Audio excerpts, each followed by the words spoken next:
નમસ્તે. નવજીવન ટ્રસ્ટ પરિવાર વતી હું કિશન દેસાઈ આપ સૌનું હાર્દિક સ્વાગત કરું છું. કદાચ તમને બધાને આશ્ચર્ય થતો હશે કે આજે સંચાલકમાં બદલાવ છે, તો એક હરખના સમાચાર આપની જોડે વહેંચવા છે કે આજે આપણા વાલા રામભાઈને વર્ષ 2016, 17 અને 18 માટે ધૂમકેતુ પારિતોષિક મળી રહ્યો છે. નવજીવન ટ્રસ્ટની કાવ્યગોષ્ઠી પરંપરાના 12મા મણકામાં આજે આપણી વચ્ચે ઉપસ્થિત છે કવિત્રી એશા દાદાવાલા. હું એમને વિનંતી કરું કે સ્ટેજ પર પોતાનું સ્થાન ગ્રહણ કરે. આ ઉપક્રમમાં એક યુવા કવિને અથવા તો કવિત્રીને પોતાના સમકાલીન અથવા તો પૂર્વ સૂર્ય વિશે વાત કરવાનો અને એના વિશે અભ્યાસ કરવાનો તક મળે છે. તો એ ઉપક્રમના ભાગરૂપે આપણી વચ્ચે ઉપસ્થિત છે ડૉક્ટર માર્ગી દોશી, જો એક યુવા કવિત્રી છે અને સાથે સાથે વ્યવસાય ડૉક્ટર છે. તો અમને વિનંતી કરું કે તે પણ પોતાનું સ્ટેજ પર સ્થાન ગ્રહણ કરે. કાવ્યગોષ્ઠી ઉપક્રમમાં અત્યાર સુધી આપણે માધવ રામાનુજન, રાજેન્દ્ર શુક્લ, સૌમ્ય જોશી, વિનોદ જોશી, ઉદયન ઠક્કર, અશોક ચાવડા બેદિલ, કૃષ્ણ દવે, ઉષા ઉપાધ્યાય, દલપત પઢિયાર, ભાવેશ ભટ્ટ અનેક કવિઓને સાંભળ્યા છે. તો હું વિનંતી કરું માર્ગી દોશીને કે આવો કવિત્રી એશા દાદાવાલા વિશે અને એમની કવિતાઓ વિશે આપણને વાત કરે. ડૉક્ટર માર્ગી દોશી.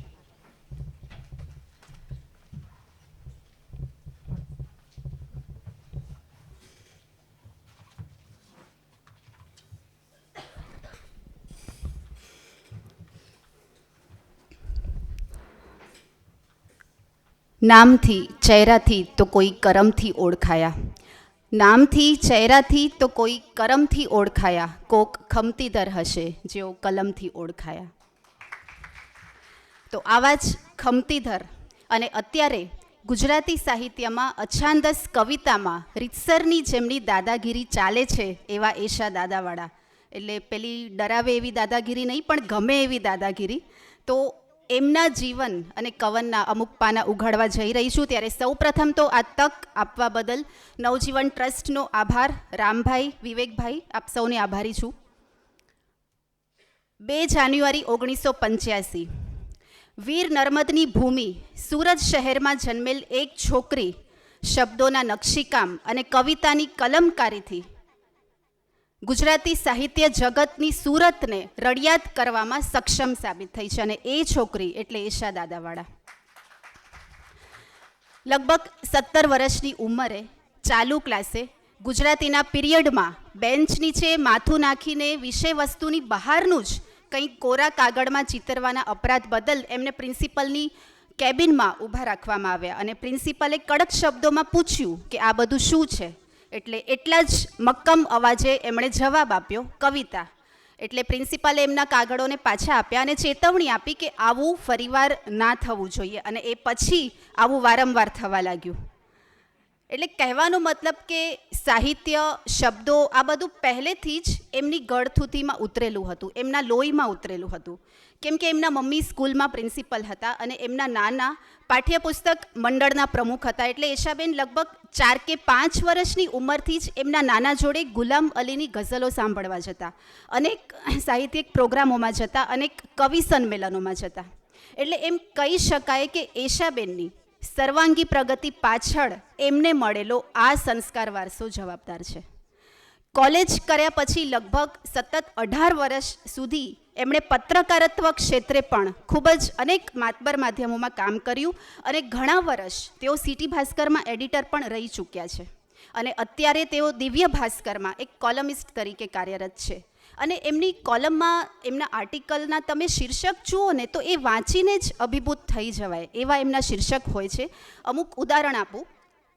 અનુષ્કા પ્રેગ્નન્ટ થઈ શકે તો વિરાટ કેમ નહીં? મા બાપ માટે 2 સંતાનો ક્યારેય એક સરખા હોતા જ નથી.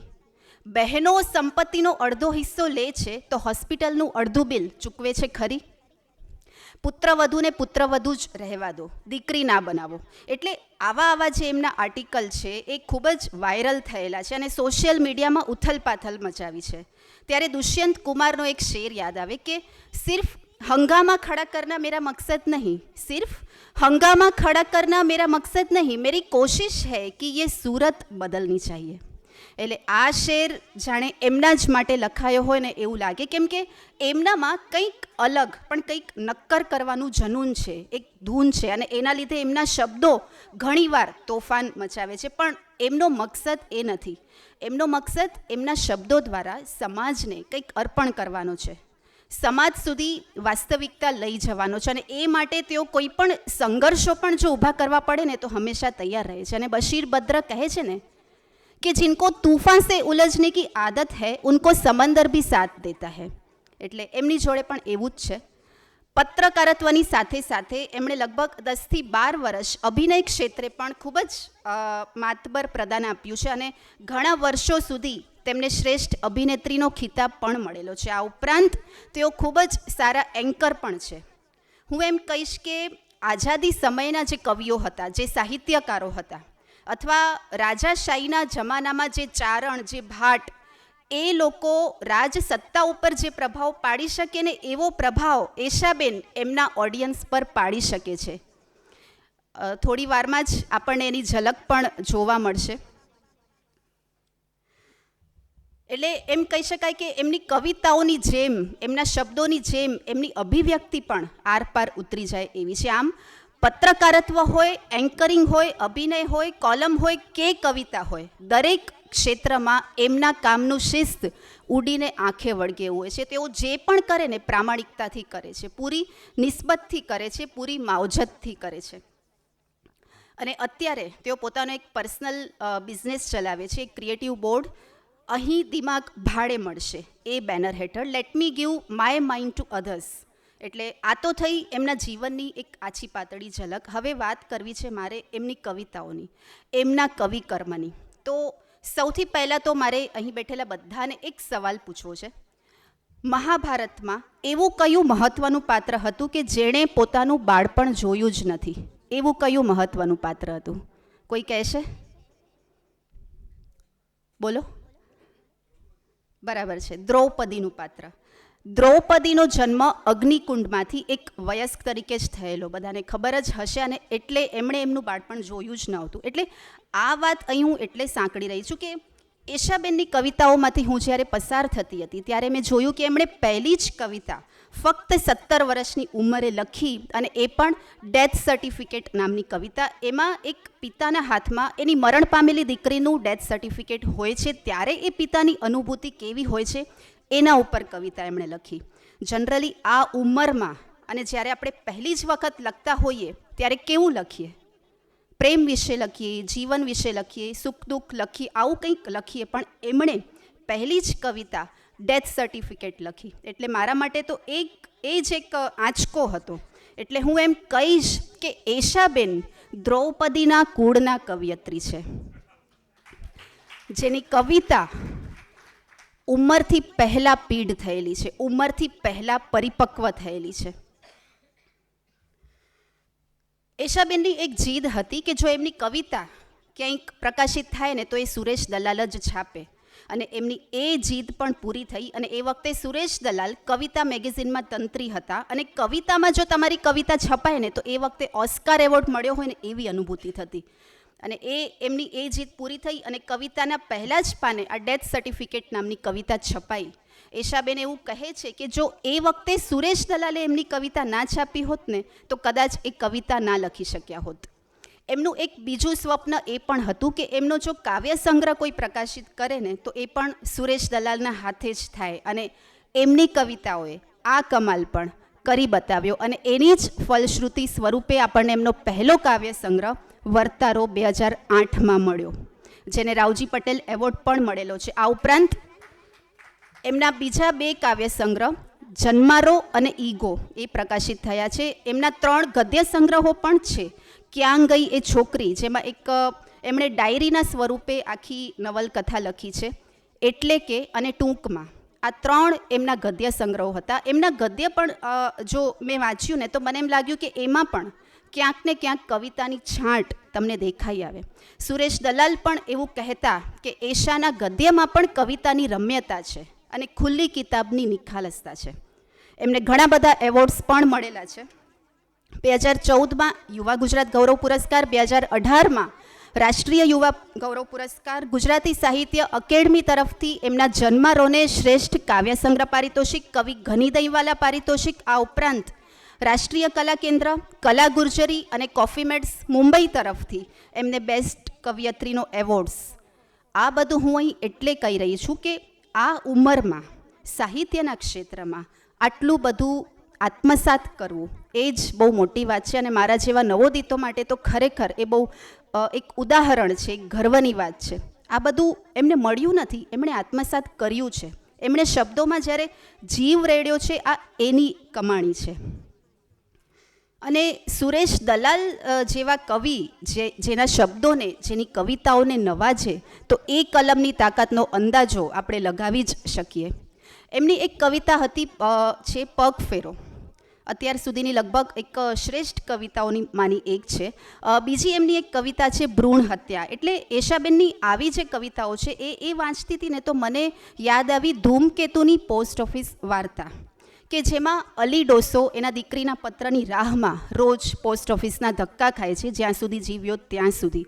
બીજું મને યાદ આવે ઈશ્વર પેટલીકરની લોહીની સગાઈ. એમાં મંગુ નામની એક માનસિક રીતે અસ્વસ્થ છોકરી અને એની માનો એની પ્રત્યેનો પ્રેમ. એટલે આ વાર્તાઓ વાંચીને આપણા રૂંવાડા ઊભા થઈ જાય. તો હું એમ કહીશ કે એશાબેનની આ જે કવિતાઓ છે ને, પગ ફેરો, ભ્રૂણ હત્યા, એ આ વાર્તાની બરોબરી કરી શકે ને એટલા સંવેદનો એમણે એમાં ભર્યા છે કે એ વાંચતા અને સાંભળતા પણ કાળજું કંપી જાય. એક નાનકડું લઘુકાવ્ય તમને એમનું સંભળાવું. કોઈ માના પેટમાં બચ્ચું સળવળે, કોઈ માના પેટમાં બચ્ચું સળવળે, એમ જ ડાળી પર પાંદડાઓ હળવેકથી હાલે ત્યારે ઝાડને શું થતું હશે. ફક્ત 6 લીટીનું આ લઘુકાવ્ય પણ છેક છઠ્ઠી ઇન્દ્રિયને પણ હલબલાવી દે ને એવું અદ્ભુત છે. એશાબેને આવા અનેક બળકટ અછાંદસ આપ્યા છે. એમની કવિતાનો એક અલગ જ અવાજ છે, એક સ્વતંત્ર મિજાજ છે, જે સમજવામાં સરળ છે પણ પચાવવામાં ગહન છે. એમની કવિતા જેટલી પ્રવાહી છે એટલી જ પ્રભાવી પણ છે. અને ક્યાંય કવિત્વનો ભારેખમ બોજ નથી દેખાતો.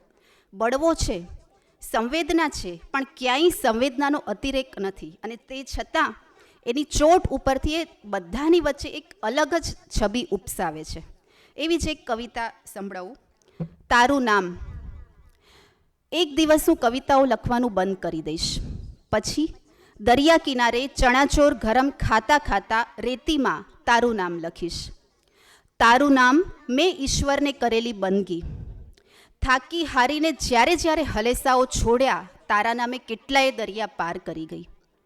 તારું નામ પતંગિયાની પાંખો, આગિયાનું અજવાળું, મારો અવાજ અને ઈશ્વરનો જવાબ. કવિતા કાગળ પર લખાય અને તારું નામ હૃદય પર. કવિતા લખેલો કાગળ ફાડી શકાય પણ તારા નામ લખેલા હૃદયને ફાડી ન શકાય. અને એટલે જ કવિતાઓ લખવાનું બંધ કરી હું તારું નામ લખ્યા કરીશ. કવિતાને ઇન્ફિરિયરિટી કોમ્પ્લેક્સ તો થાય. તો આ છે એમનો મિજાજ. અત્યારે બધાને પોતાની કવિતા શ્રેષ્ઠ બતાવવાની હોડમાં લાગેલા છે, જ્યારે એમને પોતાની જ કવિતાને ઇન્ફિરિયરિટી કોમ્પ્લેક્સ કરાવો છે. એમણે ઘણા બધા ગીતો પણ લખ્યા છે. સુરતમાં જ્યારે પૂર આવેલું ત્યારે એમણે એક ગીત લખેલું પપ્પા ખોવાયા છે, એ પણ ખૂબ જ ભાવસભર ગીત હતું. આ ઉપરાંત એમણે ગઝલના છંદો પણ શીખેલા છે.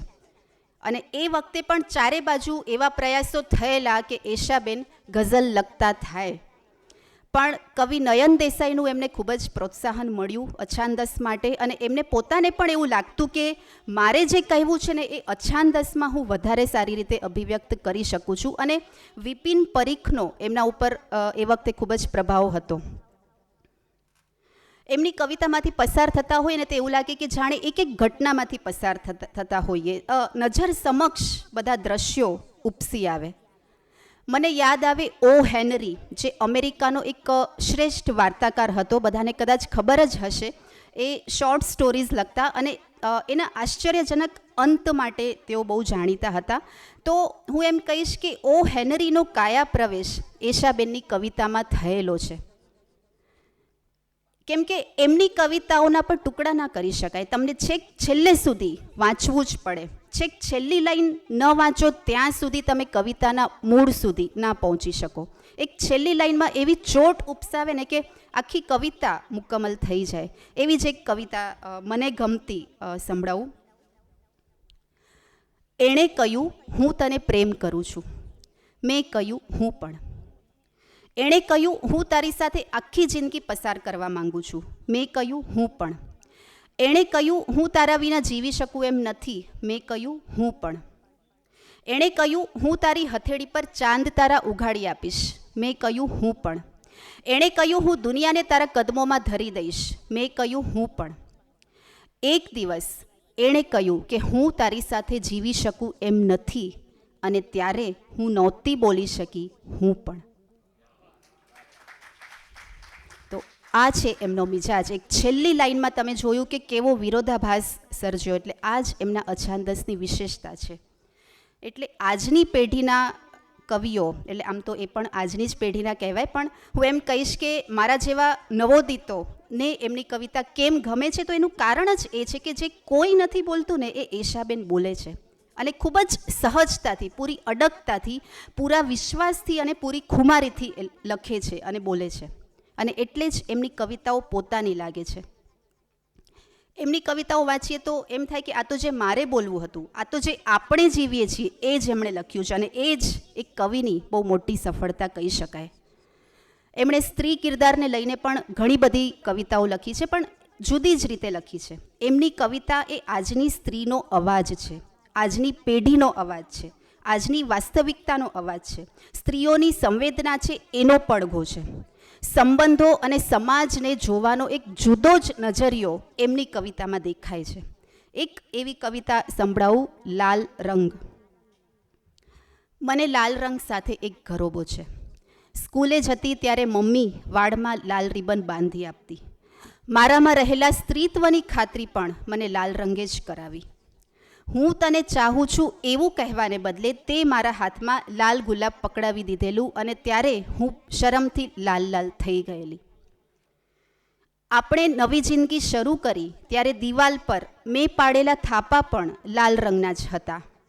અને એક સાંજે સૂરજ ડૂબ્યાની થોડી ક્ષણો પહેલાં આપણું સાથે રહેવું શક્ય નથી એમ કહી તું ચાલ્યો ગયો, અને એ પછી હવે વારંવાર મારી આંખો પણ લાલ રહે છે. તો એક આ લાલ રંગ સાથે એમણે એક સ્ત્રીની જિંદગીને કઈ રીતે કનેક્ટ કરી છે એ જોવાનું છે. આ તો એક લાલ રંગની વાત છે. એમની કવિતામાં તો દરેક રંગોની તાજગી જોવા મળે છે. દરેક શેડ્સ તમને એમની કવિતામાં જોવા મળશે. એશાબેન જોડે મારી એક બે વાર ફોન પર વાતચીત થઈ, એટલે મેં એમને કીધું કે તમારા વિશે કંઈક કહો ને. તો એમણે કીધું કે હું આખા બોલી છું અને એટલે મારા મિત્રો ઓછા છે. એટલે ત્યારે તો હું કંઈ ના બોલી, પણ એ પછી જેમ જેમ મેં એમની કવિતાઓ વાંચી, એમના પુસ્તકો વાંચ્યા, એમના જીવન વિશે જાણ્યું, એમના અભાવ, સ્વભાવ અને લગાવ વિશે મેં જાણ્યું, ત્યારે અત્યારે એ પછી આ સ્ટેજ ઉપરથી હું એવું કહીશ કે એશાબેન તમે આખા બોલા હશો પણ તમે સાચા બોલા છો. અને તમારા આ સ્વભાવના લીધે જ ગુજરાતી સાહિત્યને તમારા એકથી એક ચડિયાતા અછાંદસ મળ્યા છે. અને ચારે બાજુ ગઝલના માહોલ વચ્ચે પણ એમના અછાંદસ અડીખમ ઊભા રહેવાની તાકાત ધરાવે છે. ભલે ગઝલ જેટલી વાહવાઈ ન મળે, અને એના લીધે એમણે ઘણા કવિ સંમેલનોના નિમંત્રણ પણ ગુમાવેલા છે, પણ એમના પ્રવાહથી તે ક્યારેય વિચલિત નથી થયા. સુરેશ દલાલ પણ એવું કહેતા કે ભલે એશાની કવિતાને ગઝલ જેટલી વાહવાઈ ન મળે, એટલી તાળીઓ ન મળે, પણ એમની કવિતા સાંભળ્યા પછી અનેક આંખોના ખૂણા ભીના થતા જોવા મળે છે. અને જે હાથ આંખો લૂછવામાં વ્યસ્ત હોય એ હાથ તાળી પાડવા માટે સક્ષમ ના જ હોય. એટલે એમના અછાંદસ સાંભળ્યા પછી એની અસરમાંથી જલ્દી નીકળી નથી શકાતું. તો આ બધાનો સાક્ષાત્કાર વધારે કંઈ નહીં કહું, એમની જ પાસેથી કરીએ. એમની કવિતા વિશે, એમની કવિતાની યાત્રા વિશે જાણીએ. આમ તો હું ગઝલ લખું છું, પણ આજે એમના અછાંદસને મારી સમજ પ્રમાણે મૂલવીને મેં અહીં રજૂ કરવાની બહુ મોટી ગુસ્તાખી કરી છે. પણ મને આ ગુસ્તાખી એટલે ફળી છે કેમ કે એમના અછાંદસ વાંચતા વાંચતા મને થયું કે મારે પણ આવું લખવું જોઈએ. મજા આવી. અને એના લીધે મારાથી પણ અમુક અછાંદસ લખાયા આ થોડા સમયગાળામાં, એટલે એનો શ્રેય પણ હું એશાબેનને આપીશ અને નવજીવનને આપીશ. ખૂબ ખૂબ આભાર.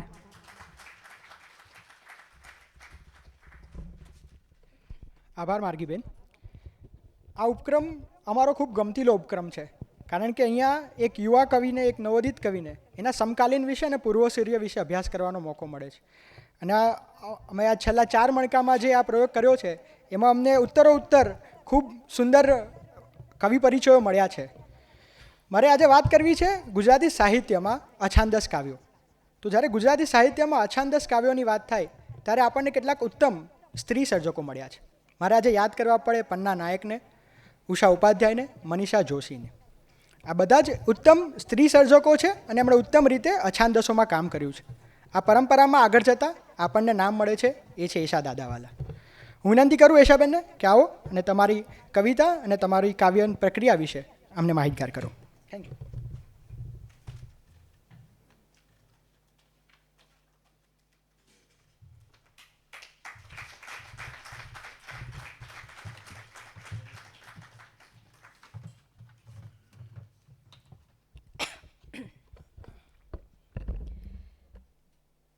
સૌથી પહેલાં તો જીવનમાં હવે જ્યારે કોન્ફિડન્સ ડગમગશે, ક્યારેક ડિપ્રેશન જેવું લાગશે, ક્યારેક એવું થશે કે મેં શું કર્યું આટલી જિંદગી, ત્યારે હું આ માર્ગીબેનની આ વાત રેકોર્ડિંગ મને આપજો, હું ફરીને સાંભળીશ અને બેઠી થઈ ગયેલામાંથી ફરીથી ઊભી થઈશ. ખાસ તો થેન્ક યુ વિવેકભાઈ, ભાભી. બહુ વર્ષો પહેલાં વિવેકભાઈને મળી હતી, પછી ફોન પર ઘણી વાતો થઈ અને વચ્ચે એક બ્રેક આવ્યો અને આજે એમને મળીને મને એવું લાગ્યું કે જૂના વર્ષો ફરીથી જીવતા થયા છે. કવિતાઓ વિશે વાત કરવાની છે ત્યારે મારે એક નાની વાત કરવી છે.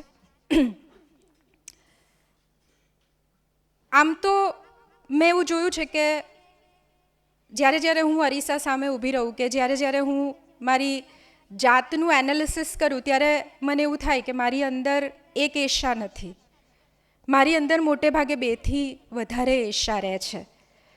અને જ્યારે હું આ બીજી એશાને મળું ત્યારે કવિતા લખાતી હોય છે.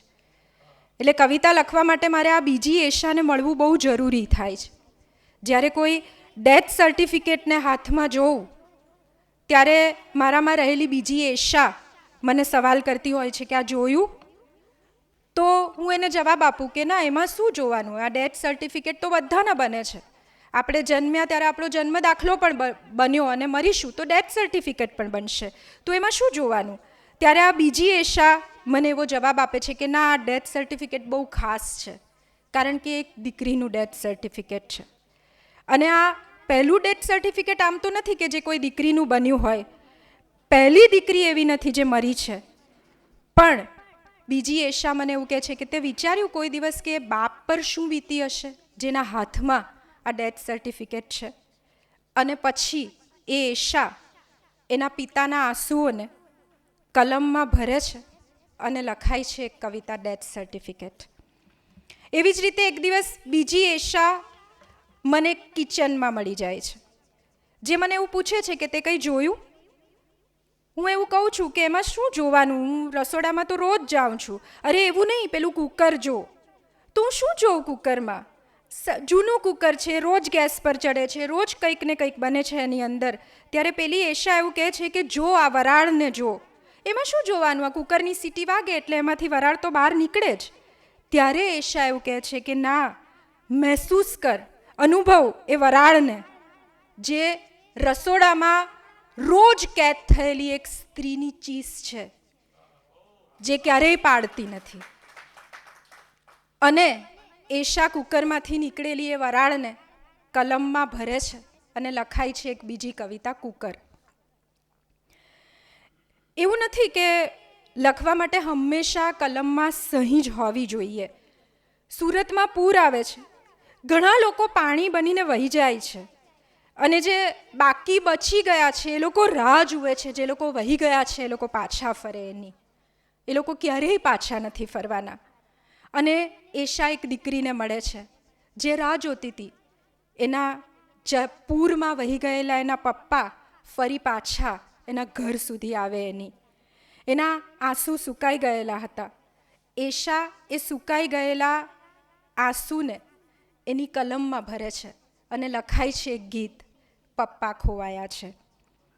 કવિતા મારા માટે એક એવું સર્ટિફિકેટ છે જે મેં જ મારી જાતને સતત આપ્યા કર્યું છે. જ્યારે જ્યારે હું તૂટી છું, જ્યારે જ્યારે હું વિખેરાઈ ગઈ છું, જ્યારે જ્યારે મને રડવાનું મન થયું છે, જ્યારે જ્યારે મને ચીસો પાડવાનું મન થયું છે, જ્યારે જ્યારે મને ગુસ્સો આવ્યો છે, આ દરેક વખતે મને કવિતાએ સાચવી લીધી છે. એટલે હું એવું કહું કે કવિતા પાસેથી મેં ઘણું બધું લીધું છે. કવિતાએ મને આપ્યું છે એના કરતાં મેં જૂટવીને કવિતા પાસેથી ઘણું બધું લીધું છે. કારણ કે કવિતા મારા માટે મારી જાતને સાબિત કરવાનું એક માધ્યમ હતું, એક રસ્તો હતો.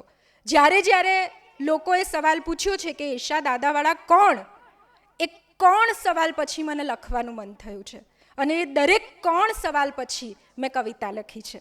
એટલે કવિતા આજે મારા અસ્તિત્વનો એક એવો હિસ્સો છે જેને હું ક્યારેય મારી જાતથી જુદો ન કરી શકું. આમ તો મને હંમેશા એક એવો સવાલ થયો છે જ્યારે જ્યારે કાગળને હાથમાં લીધું છે કે આમ જોવા જઈએ તો કાગળ શું છે? એક સુકાઈ ગયેલા ઝાડની બાય પ્રોડક્ટ, એક એવું સફેદ પડ જે થોડા વર્ષો પછી પીળું પડી જવાનું છે. પણ હું જ્યારે કાગળને જોઉં છું ત્યારે મને એની અંદર એક આકાશ દેખાય છે. એક એવું આકાશ કે જેની કોઈ સીમા નથી, એક એવું આકાશ જેમાં હજી સુધી મેઘધનુષ ઉગ્યું નથી, એક એવું આકાશ જેમાં પંખીઓ ભૂલા પડી જાય છે, એક એવું આકાશ જેમાં સૂરજ ઉગવાની તૈયારી કરે છે, એક એવું આકાશ જે સૂરજના તાપથી બળીને સળગી ગયું છે, એક એવું આકાશ જે ચંદ્રની શીતળતાને ઝંખે છે. આ બધા આકાશને હું ક્યારેક ને ક્યારેક મારી કલમમાં ભરું છું અને કવિતા લખતી હોઉં છું. મોટે ભાગે કવિતા ક્યારેક મારી મા બને છે, ક્યારેક મારો બાપ બને છે, ક્યારેક મારો પતિ બને છે, ક્યારેક મારો પ્રેમી બને છે, ક્યારેક મારી દોસ્ત બને છે, ક્યારેક મારી દીકરી બને છે, ક્યારેક મારો દીકરો બને છે. કવિતા પાસેથી મને આ બધા જુદા જુદા જીવનના સંબંધો મને કવિતા પાસેથી મળ્યા છે. આજે નવજીવનમાં આવવાનું હતું એટલે ઘણી બધી નવી કવિતાઓ લખી. જ્યારથી રામે મને કહ્યું કે આ કાર્યક્રમમાં તમારે આવવાનું છે એટલે મને થયું જૂની કવિતા તો સંભળાવીશ જ, પણ એની સાથે કેટલીક નવી કવિતાઓ તમને રજૂ કરીશ. મારી ઘણી બહેનપણીઓ સ્કૂલમાં હતી અને મારી ઘણી બહેનપણીઓ મને એવું સવાલ કરતી કે આ કવિતા શું લખે છે, એમાંથી શું મળે છે તને? આજે જ્યારે એ લોકો સવાલ કરે તો હું તમને બધાને સાબિતી રૂપે સામે ધરી શકું છું કે કવિતાએ મને આ આપ્યું છે, મારી પાસે આ છે. કવિતા મને ભલે રાત્રે શાંતિથી ઊંઘ નથી આપી શકતી, પણ જ્યારે જાગું છું, રાતોની રાતો જાગું છું, ત્યારે મારી એ રાતને પસાર કરી જવામાં મારી દોસ્ત બને છે. એ કવિતા છે મારા માટે. એક કવિતા હમણાં ગઈકાલે જ લખી છે અને સૌથી પહેલી તમને બધાને સંભળાવું છું. તમે ક્યારેય તમારી માને ધારી ધારીને જોઈ છે? તમે ક્યારેય પણ તમારી માને ધારી ધારીને જોઈ છે? એની આંખો નીચે પડી ગયેલા કાળા કુંડાળામાં તમે ડૂબકીઓ લગાવી છે? મરજીવો મોતી શોધવા લગાવે એવી એનો વીતી ગયેલો સમય શોધવા તમે એ કુંડાળાને ક્યારેય પણ એક્સપ્લોર કર્યું છે? તને સમજણ નહીં પડે આવું તમારા હજારો વાર કયા પછી પણ તમે કહેલી બધી વાતોને સમજવાની વ્યર્થ કોશિશો કર્યા કરતી તમારી માને તમે પલક ઝપકાવ્યા વિના એક ધારી જોઈ છે? મીણબત્તીની જ્યોત સામે એક ધારું જોયા પછી બંધ આંખ સામે જેવી રીતે જ્યોત હાલતી દેખાય એવી જ રીતે તમારી માં હાલતી ફરતી હરતી દેખાય છે તમારી બંધ આંખ સામે. આ બંધ આંખ સામે દેખાતી માં કેવી છે? એ જેવી છે એવી જ દેખાય છે કે તમે એને જેવી ઈચ્છો છો એવી દેખાય છે? કોટનનું કાંજી કરેલું લુગડું પહેરેલી જીન્સમાં ફિટ થવાની કોશિશ કરતી કે તમે અપાવેલી નવી કુર્તી નીચે પ્લાઝો પહેરેલી તમારી માં તમારી બંધ આંખો પાછળ શું કરે છે?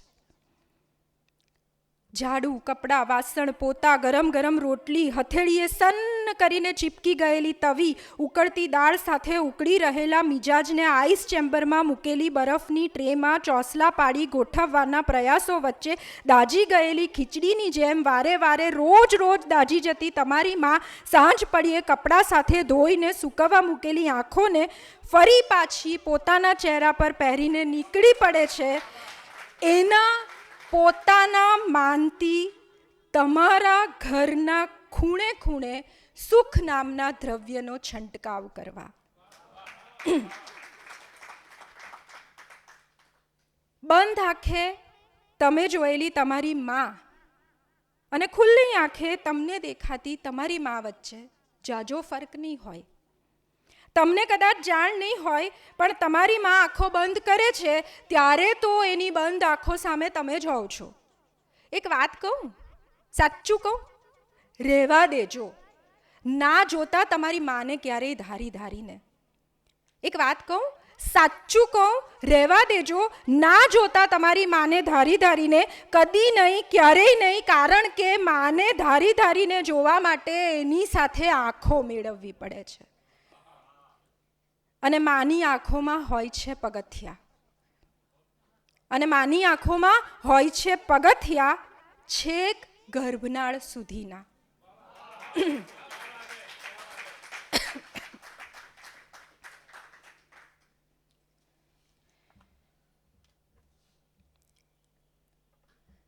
મારી કવિતાઓ ઉપર આમ મારી માનો પ્રભાવ ઘણો છે. એટલે હું નાની હતી ત્યારથી મારા ઘરમાં ઘણા બધા પુસ્તકો રહેતા. મારા નાનાજી પાઠ્યપુસ્તક મંડળના પ્રમુખ હતા, એટલે ગણિત અને વિજ્ઞાનના જે પુસ્તકો હું સ્કૂલમાં ભણતી એ મારા નાનાજી લખતા. એટલે મારા ઘરમાં સાહિત્ય અને શિક્ષણ આ બંનેનો પ્રભાવ ખૂબ હતો. અને એક એવું સપનું હતું મારા નાનાજીનું, હું એમની પાસે જ ભણતી અને એમની સાથે હું ખૂબ રહી છું કે હું ડૉક્ટર બનું. એટલે એમને એવું હતું કે મારી મમ્મી પ્રિન્સિપાલ હતી, મારા એક મામા ડૉક્ટર હતા અને બીજા મામા એન્જિનિયર છે. એટલે એમને એવું હતું કે હું પણ ડૉક્ટર બનું, અને જો ડૉક્ટર બનીએ તો આપણે એક પૈસા સારા કમાઈ શકીએ.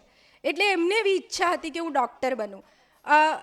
હું ખૂબ ભણી નહીં, એટલે એમણે છેલ્લે એવી પણ રિક્વેસ્ટ કરેલી કે તું ભલે મેડિકલમાં ન ગઈ પણ પીએચડી થઈને પણ તારા નામની આગળ ડૉક્ટર લગાવજે, કારણ કે એ પોતે ડૉક્ટર હતા. અને નાની હતી ત્યારથી અમારા સુરતમાં સપ્તર્ષિ નામની એક સંસ્થા ચાલતી હતી, જેની અંદર ઘણા બધા કલાકારો આવતા હતા. એટલે હું ખૂબ નાનપણથી કવિતા, સંગીત, નાટકો આ બધા સાથે મારું કનેક્શન હતું. એટલે આ બધા વચ્ચે હું ક્યારે લખતી થઈ એ મને ખબર નથી. પણ હમણાં મારા મામાએ જૂનું ઘર ખાલી કર્યું અને મારા દાદાની એટલે મારા નાનાજીની આટલી બધી ડાયરીઓ મને આપી. અને એક અડધી રાત્રે હું ડાયરીને ઉથલાવતી હતી ત્યારે એમાંથી કેટલી બધી કવિતાઓ મળી. સુરેશ દલાલની કવિતાઓ, વિપિન પરીખની કવિતાઓ, પન્ના નાયકની કવિતાઓ. એમને જે ગમ્યું હોય, જેનું વાંચ્યું હોય, જે કવિતાઓ ગમી હોય એ કવિતાઓ વિશે એમણે નોટ લખી હતી. એટલે મને મારા જીન્સ ઉપર મને એવું થયું કે હા, આ બધા ખોટું નથી કહેતા સાયન્ટિસ્ટ, જીન્સ બહુ અસર કરતું હોય છે, જીન્સ મેટર્સ અ લોટ. એટલે મને કવિતા અને સાહિત્ય પ્રીતિ વારસામાં મળી છે. અને મને એવું લાગે છે કે મેં જે જોયું, જેવું મૂલવ્યું એવું મેં કાગળ પર લખવાની કોશિશ કરી છે. એટલે મને ક્યારેય શબ્દોના વાઘા પહેરાવા ગમ્યા નથી, મને ક્યારેય ઝરણાના ખલખલે અસર કરી નથી, મને ક્યારેક પહાડોના લીલાછમ વાતાવરણમાં જવાનું મન નથી થયું લખવા માટે. મારી આજુબાજુથી મને હંમેશા કવિતાઓ મળી છે. હું જ્યારે સ્કૂલમાં ભણતી હતી ત્યારે ઇમેજ પબ્લિકેશન્સના કાર્યક્રમો સાંભળવા જતી હતી. હમણાં રામ સાથે મારી વાત થતી હતી કે સુરેશ દલાલે કવિતાને ગ્લેમર આપ્યું. કદાચ બની શકે કે એ ગ્લેમરને કારણે મારા મનમાં એવી બહુ સખત ઈચ્છા હતી કે મારું પહેલું પુસ્તક તો સુરેશ દલાલ જ કરે. એટલે હું સુરેશ દલાલને સ્વાભાવિકપણે હું ઓળખતી હોઉં, એ મને ના જ ઓળખતા હોય. અને સ્કૂલમાં ભણતી હતી અને એક દિવસ મને એવી ખબર પડી કે ઇમેજ પબ્લિકેશન્સનો કાર્યક્રમ સુરતમાં છે અને બેલેવ્યુ હોટલમાં સુરેશ દલાલ રહ્યા છે. એટલે હું યુનિફોર્મ પહેરીને 11-12મા ધોરણમાં હતી, મને બરાબર યાદ નથી, પણ યુનિફોર્મ પહેરીને સુરેશભાઈને મળવા જતી રહી હોટલમાં, ઘરે કોઈને કશું પણ કહ્યા વગર. અને ત્યાં કોરિડોરમાં બેસી અને સોફા પર બેસીને પેપર વાંચતા હતા. એટલે એમની પાસે જઈને મેં કહ્યું કે સર, મારું નામ ઈશા દાદાવાડા છે, હું જીવન ભારતી સ્કૂલમાં ભણું છું અને હું પણ કવિતાઓ લખું છું, તમે મારી એક કવિતા સાંભળશો? એટલે એમને તો કેટલા બધા લોકો આવી રીતે કવિતા સાંભળવા આવતા હોય. એટલે એમણે આમ જ પેપરમાં આમ જોયું, મારી સામે આમ જોયું અને પછી કહ્યું કે સંભળાવો. બિચારાએ બહુ મને કહેલું કે હા સંભળાવો કવિતા. અને મેં ડેથ સર્ટિફિકેટ એ કવિતા એમને સંભળાવી. આખું કવિતા સાંભળી એમણે પેપરમાં માથું નાખીને, અને પછી મારી કવિતા પૂરી થઈ એટલે એમણે પેપર આ કરીને ખાલી એટલું જ કહ્યું કે કવિતા સારી છે પણ ખૂબ લાંબી છે, એટલે એને ટૂંકી કરીને મોકલ. એટલે હું જો ટૂંકી કરીને મોકલશે અને મને ગમશે તો હું કવિતા મેગેઝિનમાં એ કવિતા પબ્લિશ કરીશ. અને પછી મેં એમને સવાલ કર્યો કે કેવી રીતે ટૂંકી કરવાની, મને નથી આવડતું, મને તો જેવું આવડ્યું એવું મેં લખી નાખ્યું. એટલે એમણે મને કહ્યું કે એ હું નહીં શીખવું, એના માટે તારે વાંચવું પડશે. વાંચ, જેટલી કવિતાઓ વાંચી શકે એટલી વાંચ અને તને જે રીતે સમજણ પડે એવી રીતે ટૂંકી કરીને પછી મને મોકલજે. લગભગ 7-8 મહિના એ વાતને થઈ ગયા અને એક દિવસ મેં ડેથ સર્ટિફિકેટ ફરીથી હાથમાં લીધી, ટૂંકી કરી અને ઇમેજ પબ્લિકેશન્સમાં કવિતામાં પબ્લિશ કરવા માટે મોકલી આપી. કવિતા મોકલી પછી રોજ આમ ધબકારા એવું થાય કે આ કવિતાનું શું થયું હશે. અને એક દિવસ અચાનક હિતેન આનંદપરાનો ફોન આવ્યો અને એમણે કહ્યું કે સોરી, અમે તમારી આ કવિતા નહીં છાપી શકીએ. એટલે મને તો બહુ દુઃખ થયું એટલી થોડી સેકન્ડોમાં. એટલે મેં એમને પૂછ્યું કે હું જાણી શકું કે તમે કેમ નહીં છાપી શકો? એટલે એમણે કહ્યું કે અમે છપાયેલી કવિતા કશે છાપતા નથી ફરીથી. અને સુરેશભાઈ એવું કહ્યું કે એમણે આ કવિતા કશે વાંચી છે. એટલે મેં એમને કહ્યું, મેં 1 મિનિટ તમે સુરેશભાઈને ફોન આપો, મને યાદ કરાવવું છે કે એમણે વાંચી નથી, આ કવિતા સાંભળી છે. અને સુરેશભાઈ ત્યાં ઓફિસમાં જ બેઠા હતા, એમણે મારી સાથે વાત કરી. મેં એમને કહ્યું કે સર, હું યુનિફોર્મ પહેરીને તમને હોટલના કોરિડોરમાં મેં તમને આ કવિતા સંભળાવેલી. એમને યાદ આવ્યું અને પછી કવિતાના પહેલા પાને એમણે આ કવિતા પબ્લિશ કરી. કવિતાના પહેલા પાને આ કવિતા પબ્લિશ થઈ એટલે મારી ઈચ્છાઓ થોડી વધી. એટલે પછી મને એવું થયું કે સુરેશભાઈ જો કવિતા છાપી શકે તો સુરેશભાઈ પુસ્તક કેમ ન છાપી શકે? એ વખતે તો પહેલી જ કવિતા લખેલી, એ સિવાય મેં કશું લખ્યું નહોતું. પણ મારા મનમાં એવું નક્કી હતું કે પુસ્તક તો સુરેશ દલાલ જ છાપવા જોઈએ, આપણે બીજા કોઈ પબ્લિશર પાસે આપણું પુસ્તક ન છપાવવું જોઈએ. એટલે સુરેશભાઈ પુસ્તક છાપે એના માટે મેં બીજી કવિતાઓ લખવાની શરૂ કરી અને ધીમે ધીમે કવિતાઓ લખતી ગઈ. એમ કરતાં કરતાં એ વખતે અમારા સુરતમાં સાહિત્ય સંગમ નામની એક સંસ્થા ચાલતી હતી, જનક નાયક ચલાવતા હતા. એમની મેં પેપરમાં એડવર્ટાઇઝમેન્ટ વાંચી કે જેમને કવિતા લખવામાં રસ હોય તો અમે ગઝલના છંદો શીખવાના છીએ. અને નયન દેસાઈ અને રવિન્દ્ર પારેખ એ ગઝલના છંદો, એટલે હું, ગૌરાંગ ઠાકર, યામિની વ્યાસ, કિરણ ચૌહાણ, અમે બધા સાથે ગઝલના છંદો એ વખતે ત્યાં શીખવા જતા હતા. હું યુનિફોર્મમાં હોઉં અને પેલા લોકો ઓફિસથી આવે, શનિ રવિ અમારા ક્લાસીસ ચાલે અને કેટલા બધા ગઝલના છંદો શીખ્યા. પછી તરહી મુશાયરાઓ થયા, એમાં નાની ગઝલો લખી.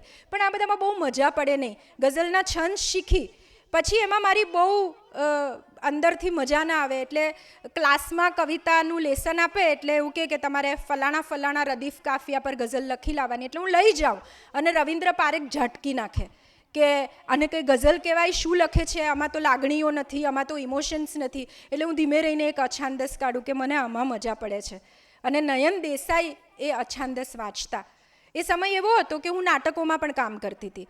અમારા સુરતમાં સુરત મહાનગરપાલિકાની નાટ્ય સ્પર્ધા થતી હતી, તો એ નાટ્ય સ્પર્ધામાં હું ભાગ લેતી. એટલે નાટકો કરતી હતી, કવિતાના ક્લાસમાં જાઉં. એટલે એકવાર નયન દેસાઈએ મને બપોરે એમના ઘરે મળવા બોલાવી અને પછી એમણે મને એવું કહ્યું કે હવે નક્કી કરી લે કે નાટકો કરવા છે કે કવિતાઓ લખવી છે. મને છે ને જીવનમાં બહુ થ્રિલ જોઈએ, હું થ્રિલ વગર રહી ન શકું. એટલે કંઈ એક ધારું કશું પણ જતું હોય તો મને એમ થાય કે બસ હવે કંઈક નવું ટ્રાય કરીએ. એટલે મેં નાટકો છોડી દીધા અને મેં એવું કહ્યું કે ના, હવે હું નાટકો નથી કરવાની, હું કવિતા લખીશ. એવું કરીને મેં ઘણી બધી અછાંદસ કવિતાઓ લખી. પછી એક દિવસ જનક નાયકે મને ફોન કર્યો કે તમારા ગઝલ શિબિરમાં જેટલા પણ શીખવા તમે આવતા હતા શિબિરાર્થીઓ, એ લોકોનું અમે એક પુસ્તક કરીએ છીએ. એટલે મેં એમને કહ્યું કે સોરી, મારું પુસ્તક તો સુરેશ દલાલ જ કરશે. એટલે જનકનાયક હસ્યા કે તું શું વાત કરે છે. મેં કીધું ના, મારે નથી. એમ કે હમણાં તો આપી દે કવિતાઓ. મેં કીધું ના, મારું પુસ્તક કરશે તો સુરેશ દલાલ જ કરશે. એ વાતને હું લખતી ગઈ, સુરેશભાઈને કવિતામાં મોકલતી ગઈ. કવિતામાં સુરેશભાઈએ મારી ઘણી બધી કવિતાઓ પબ્લિશ કરી એ પછી. અને એ વાતને લગભગ 3-4 વર્ષ થઈ ગયા. હું કોલેજમાં આવી ગઈ, કોલેજ પૂરી થઈ ગઈ. પછી એક દિવસ સુરેશ દલાલનો ફોન આવ્યો અને સુરેશભાઈ એવું કહ્યું કે તે અત્યાર સુધી જેટલી પણ કવિતાઓ લખી હોય એ બધી ભેગી કરીને હિતેનને મોકલી આપજે. એટલે મેં એક પણ પ્રશ્ન કર્યો નહીં અને એમને કવિતાઓ મોકલી આપી. અને પછી ભાઈદાસમાં એક કવિ સંમેલન પૂરું કરીને હું સ્ટેજ પરથી નીચે ઉતરતી હતી અને સુરેશભાઈએ મને એવું કહ્યું કે અમે તારો કાવ્ય સંગ્રહ પબ્લિશ કરીએ છીએ. એટલે એ પળે મને એવું થયું કે તમે જે નક્કી કરો છો એ તમે કરી શકો છો. અને આજે જ્યારે હું પાછળ વળીને જોઉં તો મને એવું થાય કે સુરેશ દલાલને જો એ મારી કવિતા યાદ ન રહી હોત, ડેથ સર્ટિફિકેટ, તો મેં ક્યારેય કવિતા લખી ન હોત. અને મારું સપનું હતું હાઉસવાઈફ બનવાનું, 2 નાના નાના બચ્ચાને સરસ ઉછેરવાના, હાઉસવાઈફ બનવાનું, સરસ મજાની જિંદગી જીવવાની, કોઈ નોકરી નહીં, કોઈ પડોજણ નહીં, આવું મારું સપનું હતું. પણ સુરેશભાઈને એ કવિતા યાદ રહી એટલે મારું આખું કરિયર અલગ દિશામાં જતું રહ્યું. નહીંતર હું અત્યારે એક સામાન્ય હાઉસવાઈફ હોત જેને કોઈ ઝાઝા સપનાઓ ના હોત. એટલે આજે હું જે કંઈ પણ છું એનો સૌથી પહેલો શ્રેય હું સુરેશ દલાલને આપું છું.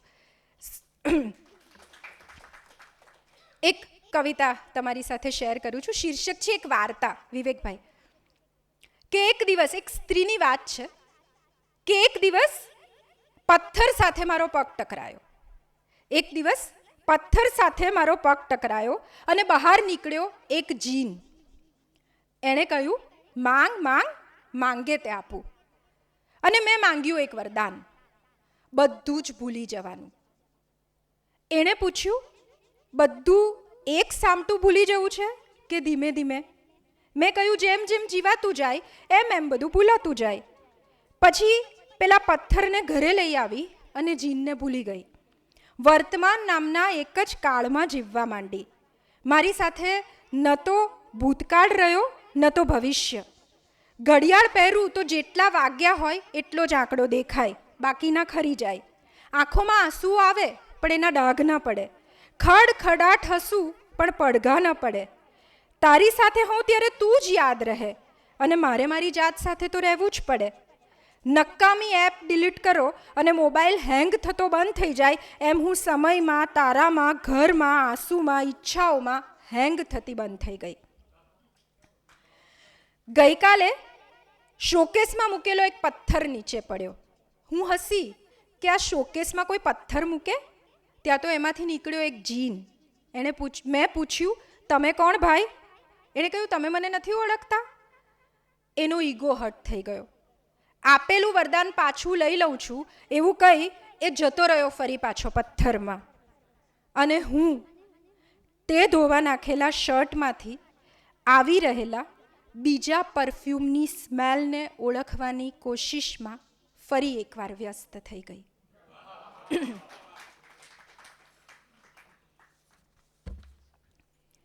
એક બીજી કવિતા, સંજયભાઈ, સંભવામી યુગે યુગે. મારું મોટાભાગનું બાળપણ મારા મામાના ઘરે પસાર થયું. ત્યારે મારી મમ્મીની દાદી હતી, એને પેરાલિસિસ. અને રોજ હું બપોરે એની બાજુમાં ઊંઘી જાઉં અને મને વાર્તા કરે. એટલે કદાચ એમની છાપ મારા મનમાં ખૂબ હતી અને એના પરથી આ કવિતા. સંભવામી યુગે યુગે. સુરતમાં એક ગાર્ડન સિલ્ક મિલ્સમાં એક કવિ સંમેલન હતું અને સુરેશભાઈ ઇમેજ પબ્લિકેશન્સ એમાં કનેક્ટેડ હતું. અને સુરેશભાઈએ કૃષ્ણ નામની થીમ આપેલી કે કૃષ્ણ ઉપર કવિતાઓ લખવાની છે. અને એ કવિ સંમેલન માટે લખાયેલી આ કવિતા છે સંભવામી યુગે યુગે. નાની હતી ત્યારે બાએ મંદિર આગળ મૂકેલું માખણ ખાવા જતી. નાની હતી ત્યારે બાએ મંદિર આગળ મૂકેલું માખણ ખાવા જતી અને બા વળતી, મારા ઠાકોરજીને તો પહેલાં ખાવા દે. હું હસતી, બા તારો ઠાકોરજી માખણ ખાવા થોડો આવવાનો છે? અને બા 4 ગણા વિશ્વાસથી બોલતી, એ આવશે જ. મોટી થઈ પછી હું ઘણીવાર બાના ઠાકોરજીને શોધતી, પણ એ મળતા નહીં મને ક્યાંય.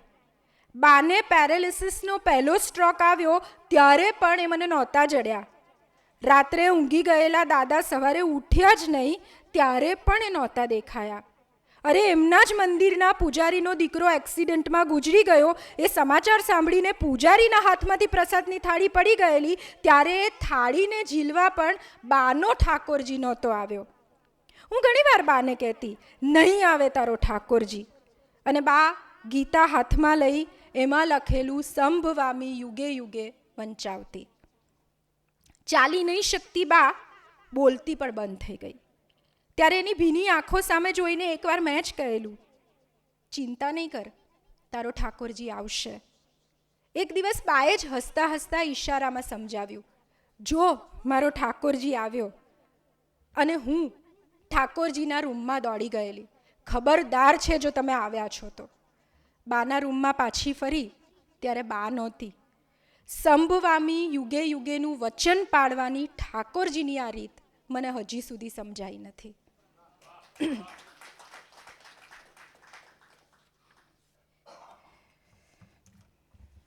જે પપ્પા ખોવાયા છે ગીતની વાત કરી.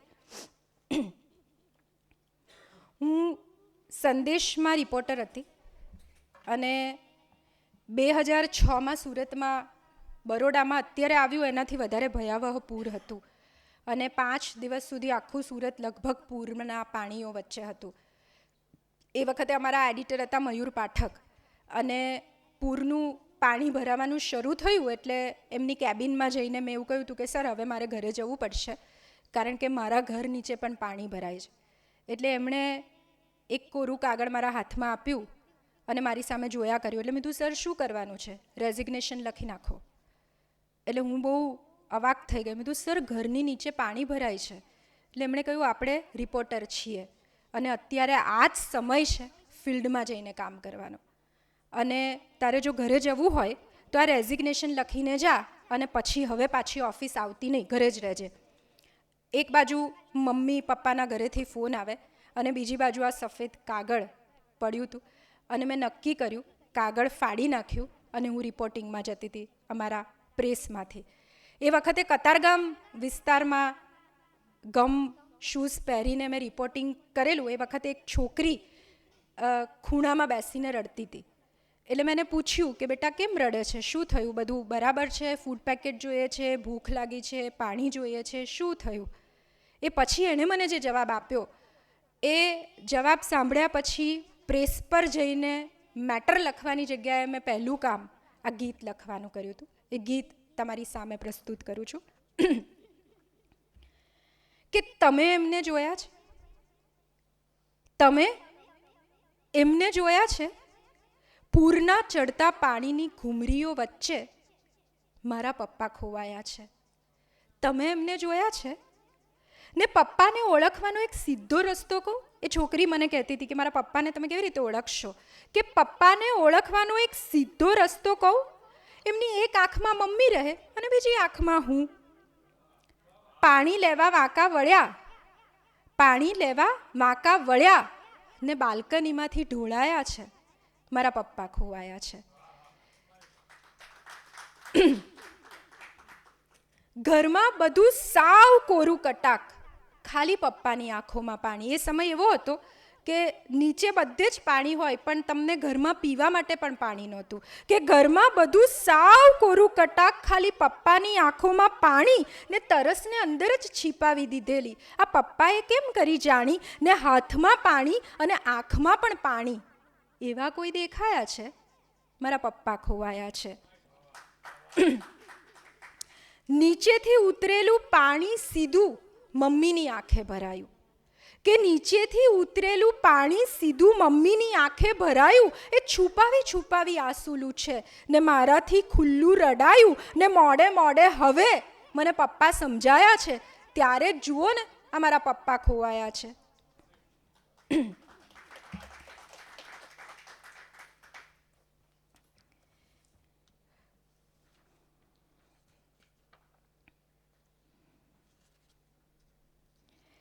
થોડા સવાલો છે સવાલ છે ને બહુ મજાની ચીજ છે. મને જવાબો કરતાં હંમેશા સવાલો વધારે ગમ્યા છે. મને કોઈ એવું કહે ને કે હું તને આનો જવાબ આપી દઉં તો મને એ માણસમાં રસ ન પડે. મને એવું થાય કે ના, જવાબ કરતાં પણ સવાલ ઇન્ટરેસ્ટિંગ હોવા જોઈએ. એટલે અત્યાર સુધી જવાબો શોધવાની મારી મથામણ રહી જ નથી. અત્યાર સુધી જિંદગીના લગભગ 40 વર્ષ પૂરા થવાના, ત્યારે હજી પણ મને સવાલો કેવી રીતે ઊભા કરવા, સવાલોને કેવી રીતે ઘડવા, એમાં જ મને મજા પડે છે. અને મને એવું થાય છે કે આનો સવાલ હોવો જોઈએ, આનો સવાલ હોવો જોઈએ, આનો સવાલ હોવો જોઈએ. આવા થોડા સવાલો તમારી સમક્ષ પ્રસ્તુત કરું છું કે તમે ક્યારેય કોઈની રાહ જોતા જોતા હૃદયના એક એક ધબકારને આંગળીથી પકડીને સમયના તારમાં પરોવ્યો છે? તમે ક્યારેય બરફના ટુકડાને આંખોમાં નાખી સળગતી રહી ગયેલી પળોને ઠારવાની કોશિશો કરી છે? તમે ક્યારેય ગમતી વ્યક્તિને ખુદમાંથી બાદ કરીને ખુદનો જ તાળો મેળવ્યો છે? તમે ક્યારેય તમારા પોતાના હૃદયને મુઠ્ઠીમાં મસળી ખડખડાટ હસ્યા છો? તમે ક્યારેય આઈ લવ યુ કહ્યા વિના આઈ લવ યુ કહ્યું છે? તમે ક્યારેય કિસ્મતની ચોપાટને અડધી બાજીએ જીત્યા છો? તમે ક્યારેય કોરા કાગળ પર સન્નાટાને ચિતર્યો છે? તમે ક્યારેય ખામોશીને શબ્દોથી વર્ણવી છે? તમે ક્યારેય રુદનને પાણીથી ધોઈને ચોખ્ખું કર્યું છે? તમે ક્યારેય રાહ જોતા જોતા સમયને ઘડિયાળની બહાર ખેંચી ગયા છો? તમે ક્યારેય ઉદાસીને માંજીને ઉજળી કરી છે? નિસાસાને હૂંફ પાઈને ઉછેર્યો છે? તમે ક્યારેય તમારી ગમતી વ્યક્તિની ગમતી વ્યક્તિ થયા છો? તમે ક્યારેય કોરી દિવાલ ઉપર ટેરવાઓ ઘસીને સ્પર્શોને ભૂસવાની કોશિશો કરી છે? કહો, તમે ક્યારેય જવાબો શોધવાની મથામણોમાં સવાલોના રવાડે ચડ્યા છો? ઝાડ અને માણસ, આ બંનેમાં શું ફરક હોઈ શકે? આમ તો ઝાડ માણસ કરતાં વધારે ઉપયોગી છે, પણ બંને વચ્ચેનો ફરક કે તમે ક્યારેય કોઈ ઝાડને, ભાવેશભાઈ, તમે ક્યારેય કોઈ ઝાડને તમારા શરીર પર પહેરી જોયું છે? તમારા હાથ એની ડાળીની જેમ લાંબા થઈ ગયા હોય એવું અનુભવ્યું છે? ઝાડને ઉગે પાંદડા, ફૂલ, ફળ, એમ તમારી અંદર કશુંક ઉગે છે ખરું? ઝાડ પર પંખી રહે એમ તમારી અંદર કોઈ રહે છે? તમને ખબર છે તમારી અને ઝાડ વચ્ચેનો એક ફરક? તમને ખબર છે તમારી અને ઝાડ વચ્ચેનો એક ફરક? ઝાડના સુકાઈ ગયેલા પાન ખરી જાય છે, ઝાડની સુકાઈ ગયેલી ડાળીઓને કાપી શકાય છે. તમારી અંદર સુકાઈ ગયેલું કશું જ ન તો તમે ખેરવી શકો છો, ન તો કાપી શકો છો. ઝાડ માણસો કરતાં વધારે નસીબદાર છે. ઝાડ માણસો કરતાં વધારે નસીબદાર છે. સુકાઈ ગયા પછી બધું લીલુંછમ હોવાનો ઢાંક પીછોડો એણે કરવો પડતો નથી.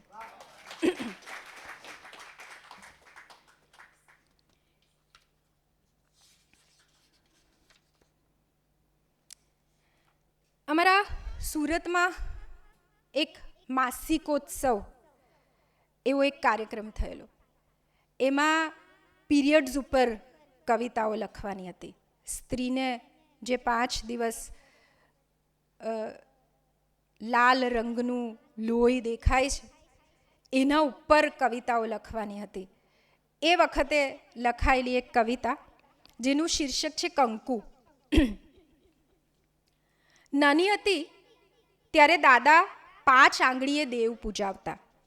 નાની હતી ત્યારે દાદા 5 આંગળીએ દેવ પૂજાવતા. ટચલી આંગળીની બાજુએ આંગળીના ટેરવા પર કંકુ લેવાનું અને ભગવાનને લગાડવાનું. કંકુથી રંગાઈ ગયેલા ટેરવા મને બહુ ગમતા. ક્યારેક દાદાને પૂછતી પણ ખરી કે કંકુનો રંગ લાલ જ કેમ હોય? પહેલી વાર લોહી જોઈને દોડતી બાથરૂમની બહાર આવેલી ત્યારે મંદિર પાસે બેઠેલા દાદાને ચીસ પાડીને કહેલું, દાદા કંકુ. અને દાદા હસેલા. માથે કંકુનો ચાંદલો કરી આપેલો. એ પછી હું લાલ રંગને કંકુ જ કહેતી. પરણી ત્યારે એમણે સેથીમાં કંકુ પૂરેલું. એમની રાહ જોતા જોતા આંખો કંકુ વર્ણી થઈ જતી. સૂરજ ડૂબતો ત્યારે આકાશમાં કંકુ પથરાઈ જતું. એ દિવસે વધી ગયેલું પેટ અચાનક સપાટ થયું ત્યારે મને પહેલીવાર કંકુને બદલે લોહી દેખાયું. લોહી ડબલ સ્ટાન્ડર્ડ છે સાલું. લોહી ડબલ સ્ટાન્ડર્ડ છે સાલું. એ માતૃત્વની ક્ષમતાને જીવતી પણ રાખે છે અને માતૃત્વની ઈચ્છાને મારી પણ નાખે છે. હું એક એવી સ્ત્રી છું જે અત્યાર સુધી લોહીને કંકુ માનીને જીવી રહી હતી. હવે કંકુ પણ મને ક્યારેક ક્યારેક લોહી જેવું દેખાય છે.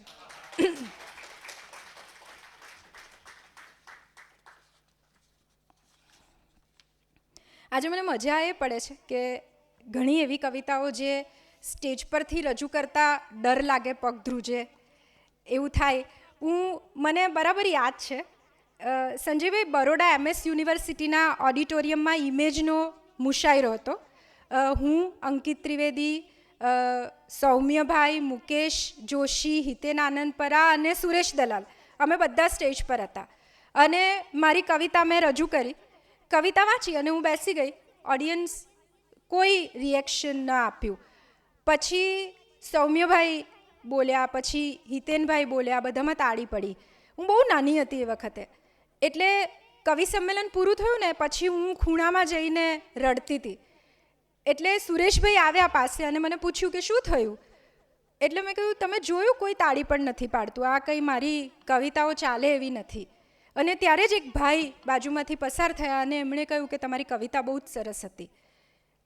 અને સુરેશભાઈએ એવું કહ્યું કે જિંદગીમાં ક્યારેય તાળીની ઈચ્છા ન રાખતી, કારણ કે તારી કવિતા વાંચ્યા પછી લોકોના હાથ એમની આંખ લૂછવામાં બિઝી થઈ જાય છે અને એટલા માટે એ તાળીઓ નહીં પાડી શકે.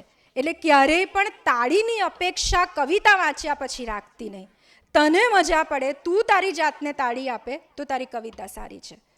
એ પરથી મારી ઈચ્છા એવી જતી રહી કે હું કોઈ કવિ સંમેલનોમાં જાઉં કે કવિતા વાંચું અને તાળીઓ પડે. પણ એ પછી સુરેશભાઈએ મને બહુ ઘડી. એટલે ત્યાં સુધી કે એકવાર મેં એમને એવું પૂછ્યું હતું કે કવિતા કેવી રીતે વાંચવાની સ્ટેજ ઉપર. અને પછી એમણે ઘણું બધું, અમે ઇમેજના કાર્યક્રમોમાં જતા એટલે રાત્રે અમે બધા સાથે બેસતા. તો એ વખતે એમણે મને પહેલીવાર એવું કીધેલું કે જ્યારે પણ સ્ટેજ પર ઊભી રહે ત્યારે હીલ પહેરવાની. હીલ પહેરીને સ્ટેજ પર જવાનું, એનાથી કોન્ફિડન્સ વધે. આવું મને સુરેશ દલાલે શીખવેલું. અને એમણે એવું પણ કહેલું કે પર્સ કોઈ પણ દિવસ ખુરશીની આગળ નહીં મૂકવાનું. સ્ટેજ ઉપર જ્યારે સ્ત્રીઓ બેસે છે ત્યારે એમના કરતાં એમના પર્સ વધારે દેખાતા હોય છે. કપડાં એવા પહેરીને જવાના જે લોકોને બતાવવાના ગમે, એટલા માટે પર્સથી કપડાને છુપાવવાની કોશિશ નહીં કરવાની. આવું પણ મને સુરેશભાઈએ શીખવેલું. એક સ્ત્રીની સાથેની કવિતા છે. સ્ત્રીઓને લિપસ્ટિક બહુ ગમતી હોય. મોટાભાગે લિપસ્ટિકના જુદા જુદા શેડ્સ, અને ઘરેથી શાક લેવા જઈએ ને તો પણ લિપસ્ટિક લગાવીને જઈએ, બહુ મજા પડે. તો એ લિપસ્ટિક ઉપરની એક કવિતા છે. એને લિપસ્ટિક લગાડવી બહુ ગમતી. એને લિપસ્ટિક લગાડવી બહુ ગમતી. નાની હતી અને લિપસ્ટિક લગાડતી તો મમ્મી ખીજવાતી, હમણાં નહીં, મોટી થાય પછી લગાડજે. તે સ્કૂલે જતી ત્યારે મમ્મીના કબાટમાંથી ચૂપકેથી લિપસ્ટિક લઈ જતી. સ્કૂલના બાથરૂમમાં જઈ લિપસ્ટિક લગાડતી ત્યારે લાગતું કે હોઠ પર ઢગલે બંધ પતંગિયાઓ આવીને બેસી ગયા છે. ઘરે જતી ત્યારે એ પતંગિયાને ઉડાડી લિપસ્ટિકને ફરી પાછી દફતરમાં મૂકી દેતી. પરણી ત્યારે પાનેતરને મેચિંગ ડાર્ક મરૂન રંગની લિપસ્ટિક લગાડેલી એણે. આલ્બમમાં એની લિપસ્ટિક જ દેખાતી. પછી તો ગુલાબી, લાલ, મરૂન, બ્રાઉન, પર્પલ પતંગિયાઓ રોજ હોઠ પર આવીને બેસતા. એને ઘણીવાર સપનું આવતું ટ્રક ભરીને લિપસ્ટિક ખરીદી છે એવું. ગઈકાલે કપડાં ધોતા ધોતા એણે અચાનક અરીસામાં જોયું. ગઈકાલે કપડાં ધોતા ધોતા એણે અચાનક અરીસામાં જોયું. એની લિપસ્ટિકનો શેડ આવો તો નહોતો જ. શર્ટની સાથે સાથે એણે લિપસ્ટિક પણ ધોઈ નાખી. મોટી થાય પછી લગાડજે. હવે કપડાં ધોતી હોય ત્યારે મમ્મીનું આ વાક્ય રોજ યાદ આવે છે. હવે અરીસાની સામે ઊભી રહ્યા વિના એ લિપસ્ટિક લગાડી શકે છે, કારણ કે હોઠ બંધ રાખવા એ જ કામમાં આવે છે. લિપસ્ટિક સ્ત્રીલિંગ છે અને સ્ત્રીની જેમ વર્તી પણ શકે છે. મેં પહેલાં મમ્મી ઉપર એક કવિતા રજૂ કરી. એવી એક કવિતા પપ્પા ઉપર છે. પપ્પા શબ્દ મારા માટે મોટે ભાગે એક ગિલ્ટ છે. મને હંમેશા એવું લાગ્યું છે કે મારા પપ્પાને મારે જે આપવું જોઈતું હતું એ મેં આપ્યું નથી. અને પપ્પાની સાથે મોટે ભાગે મને ઈગો પ્રોબ્લેમ વધારે રહેતો હતો. એટલે પપ્પા ખોટા છે અને હું સાચી છું એવું સાબિત કરવામાં મેં મારા પપ્પા સાથેના બધા વર્ષો પસાર કર્યા. એક દિવસ પપ્પાને એટેક આવ્યો અને ઘરેથી બેંકમાં ગયેલા પપ્પા ઘરે પાછા ફર્યા જ નહીં. એ વખતે એના થોડા દિવસ પછી લખાયેલી એક કવિતા હતી. એ કવિતા મળે પહેલાં એ જ વિષય ઉપર પપ્પાની ડેથ પછી તરત લખાયેલી કવિતા ચશ્મા. એટલે સ્મશાનેથી અમે જ્યારે પાછા આવ્યા ત્યારે પપ્પાને જે ભાઈ હોસ્પિટલ લઈ ગયેલા એમણે પપ્પાનો સામાન હાથમાં મૂક્યો અને એમાં પપ્પાના ચશ્મા હતા. એના પરથી લખેલી આ કવિતા છે કે તમારા ચશ્મા ગમતા નહોતા મને, તમારા ચશ્મા ગમતા નહોતા મને. આ એ જ ચશ્મા હતા જેણે મારી અને તમારી વચ્ચે ડિસ્ટન્સ ઊભું કરેલું. આ એ જ ચશ્મા હતા જેણે ખોરવી નાખેલો આપણો સંબંધ. આ એ જ ચશ્મા હતા જેણે આખી જિંદગી મારી આંખો જોતી હતી એના કરતાં સાવ જુદી દુનિયા બતાવી તમને. ડર લાગતો મને તમારો અને આ ચશ્મા પાછળથી વારે વારે ઊંચી થયા કરતી તમારી આંખોનો. તમારા ચશ્મામાંથી તમને દેખાતી દુનિયા અને ચશ્મા વગર મને દેખાતી દુનિયા બંને સાવ જુદી. સાચું કહું તો તમે ચશ્માને ટેબલ પર મૂકીને નાહવા ગયા હોવ ત્યારે એને તોડી નાખવાનું મન થઈ આવતું મને. આજે પણ એવું જ મન થયું જ્યારે તમારા બદલે તમારા ચશ્મા ઘરે પાછા ફર્યા. તમારી સાથે જ એને બાળી નાખ્યા હોત, પણ એવું ન કર્યું કારણ કે તમે જોયેલા દ્રશ્યોની કરચો તમારા ચશ્મા પર લાગી હતી. આ એ જ દ્રશ્યો હતા જે તમને થોડા વહેલા દેખાયા હતા તમે પહેરેલા આ ચશ્માને કારણે. તમારા વિનાની પહેલી સાંજ ઠંડી પડી ત્યારે છેક રાત્રે તમારી જેમ જ સોફા પર પગ લંબાવી ધ્રુજતા હાથે તમારા ચશ્માને મારી આંખો પર મૂક્યા અને પહેલીવાર તમે મને સાફ દેખાયા. હવે તમારા ચશ્માને નહીં પણ તમારા વિના તમારા જ ચશ્મામાંથી દેખાતા દ્રશ્યોને તોડી નાખવાનું મને બહુ મન થાય છે.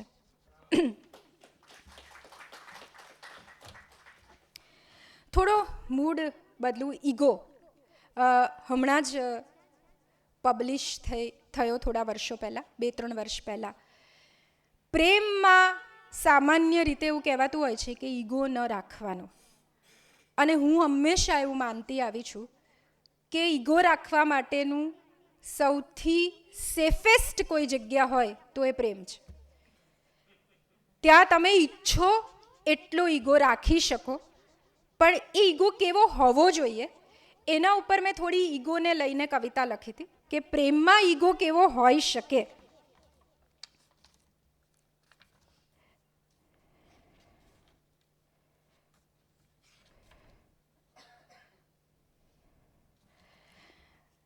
પ્રેમનો ઈગો કેવો હોઈ શકે કે I love you, I miss you, I don't want to lose you, I can't live without you. આ બધા વાક્યો મને બહુ ગમે છે. કોઈ આવું કહે ત્યારે એવું લાગે કે આખી દુનિયામાં આપણે જ સૌથી શ્રેષ્ઠ છીએ, આપણે જ ખૂબસૂરત છીએ, આપણે જ સમજદાર છીએ અને આપણે જ ખાસ છીએ. તારે આવું બધું કહેતા રહેવાનું મને. I love you, I miss you, I can't live without you, I don't want to lose you. તારે આવું બધું કહેતા રહેવાનું મને. જ્યારે તું મને આ બધું કહેતો હોય છે ત્યારે વિશ્વની સૌથી શ્રેષ્ઠ, વિશ્વની સૌથી ખૂબસૂરત અને સૌથી ખાસ વ્યક્તિ તારી સામે ઊભી હશે અને તું સૌથી વધારે નસીબદાર પુરવાર થઈશ.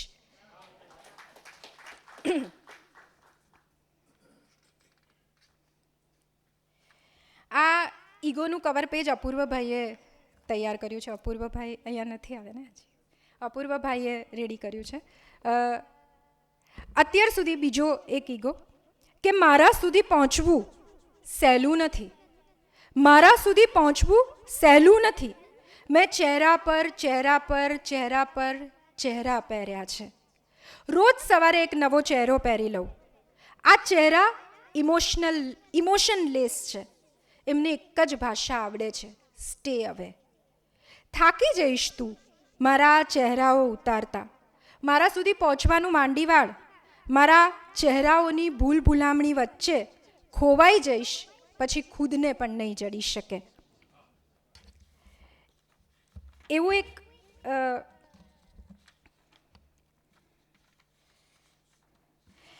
આપણે છે ને ઘણીવાર આપણી ગમતી વ્યક્તિના ફોનની રાહ જોતા હોઈએ. એટલે ઘણી વખત આમ પ્રેમમાં નવા પડ્યા હોઈએ તો મોબાઈલ પડ્યો હોય એટલે આમ રિંગ વાગે ને એટલે એમ એવું થાય કે એનો ફોન હશે, એમ એનું નામ સ્ક્રીન પર જોવા માટે આમ આંખો તડપતી હોય.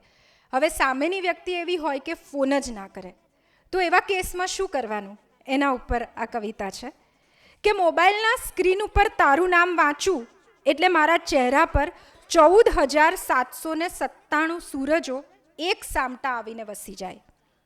પણ તું જિદ્દી ધરાર ફોન ન કરે અને એટલે મેં મારા એક મોબાઈલનો નંબર બીજા મોબાઈલમાં તારા નામે સેવ કરી લીધો છે.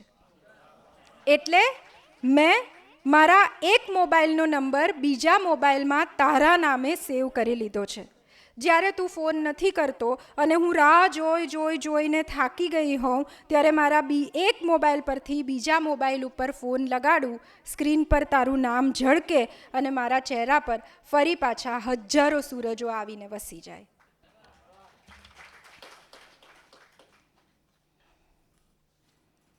April fool. હું તને ખૂબ પ્રેમ કરું છું. તારા હાથની રસોઈ આંગળા ખાઈ જવાનું મન થઈ જાય. મારે તારી સાથે જ જીવવું છે. આવતા જન્મે પણ મને તું જ મળે. તને ખબર છે તું આ દુનિયાની સર્વશ્રેષ્ઠ પત્ની છે, સર્વશ્રેષ્ઠ મા છે, સર્વશ્રેષ્ઠ સ્ત્રી છે. મોટાભાગના ઘણા પુરુષો આવું કહેતા હોય છે, વારંવાર કહેતા હોય છે કે તને ખબર છે તું આ દુનિયાની સર્વશ્રેષ્ઠ સ્ત્રી છે, સર્વશ્રેષ્ઠ મા છે, સર્વશ્રેષ્ઠ પત્ની છે, વગેરે વગેરે વગેરે કહ્યા પછી એ ભૂલી ગયેલો એપ્રિલ ફૂલ એવું કહેવાનું.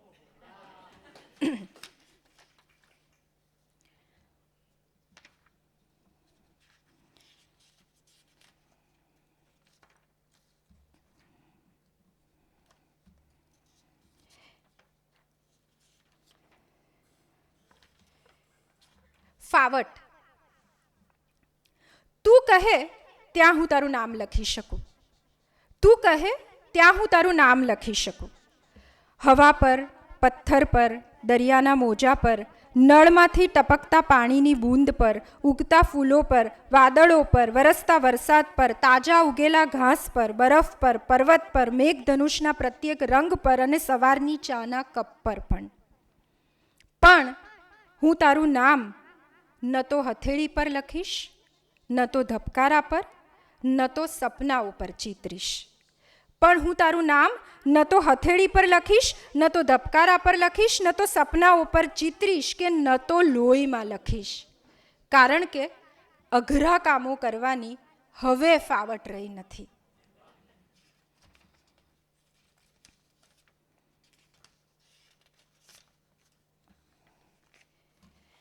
મેં એક મા ઉપર એક કવિતા રજૂ કરી. આ એક બીજી કવિતા છે.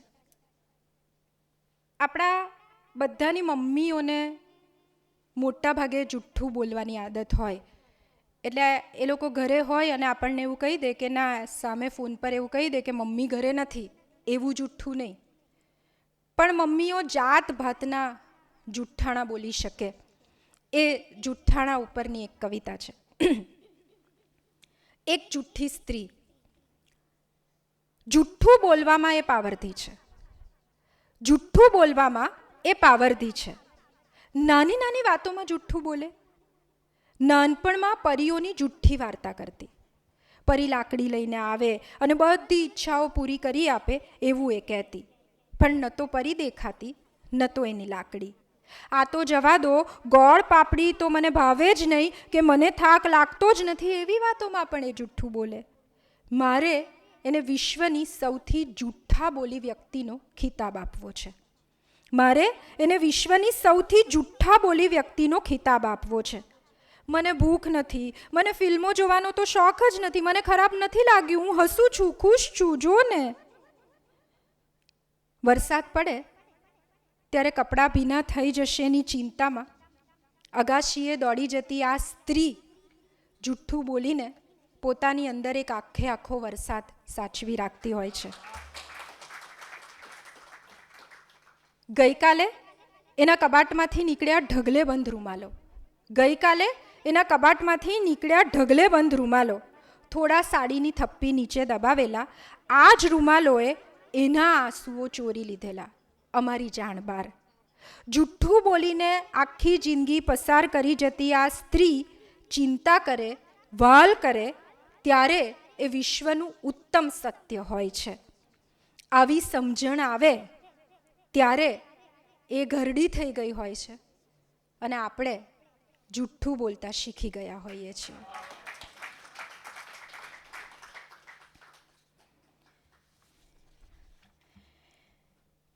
એક કવિતા આઈસ્ક્રીમ ઉપર છે.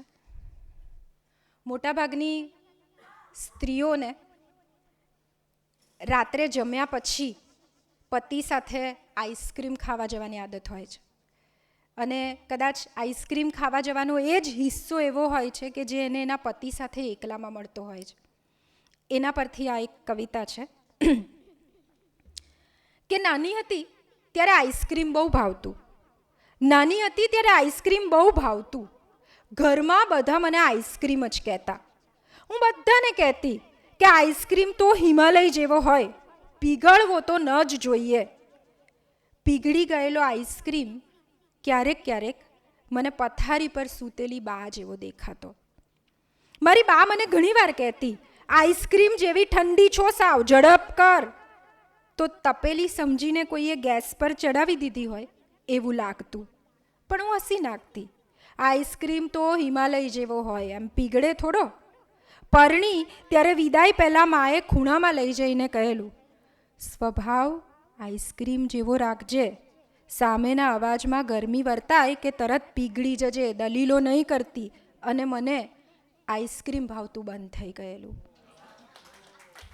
હવે બાને બદલે એ કહે છે, હવે બાને બદલે એ કહે છે કે આઈસ્ક્રીમ જેવી ઠંડી છો સાવ અને પીગળી ગયેલી હું જમીન પર ઢોળાઈ કે રેલાઈ ન જાઉં એટલા માટે જાતમાંથી રોજ એક સ્કૂપ ઉખેડી ભરતી રહું છું કપમાં, કોનમાં કે ક્યારેક રકાબીમાં. મેં ખોલી છે એક ફેક્ટરી. મેં ખોલી છે એક ફેક્ટરી જે આંસુમાંથી આઈસ્ક્રીમ બનાવવાનું કામ કરે છે.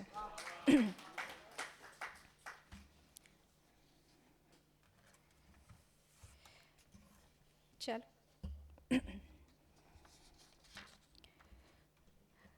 મેહુલ, મને આમાંથી પપ્પાવાળું એક કવિતા કાઢી આપને.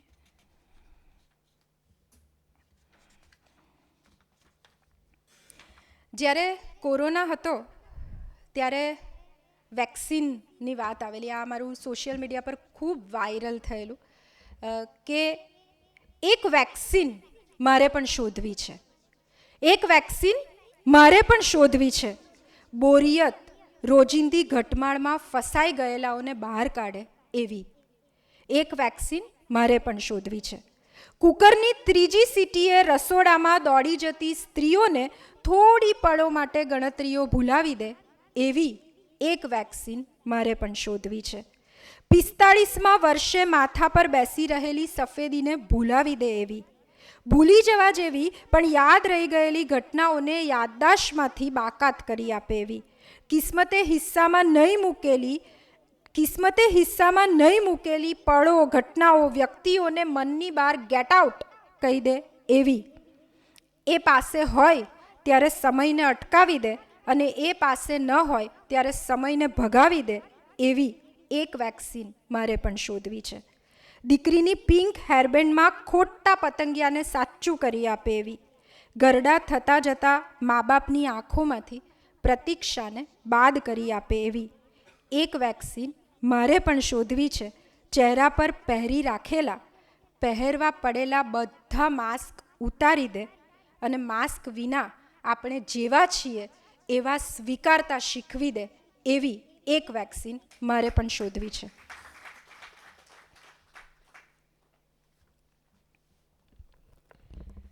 એક હતા પપ્પા. આપણને બધાને પપ્પા હોય જ. એક હતા પપ્પા, વાર્તામાંના એક હતા રાજા જેવા જ. એક હતા પપ્પા, વાર્તામાંના એક હતા રાજા જેવા જ. આમ તો એ રાજા જ પ્રજાનું ખૂબ ધ્યાન રાખે. પ્રજા માટે રોજ રણ મેદાને એટલે કે ઓફિસે જાય, સમયને મહત કરે અને સંજોગોને ઘૂંટણભેર ટેકવી જાણે. એમના રાજમાં પ્રજા સુખી પણ સાલી સરમુખત્યારશાહી. એ થોડા વિચિત્ર, નાકનો ઉપયોગ 3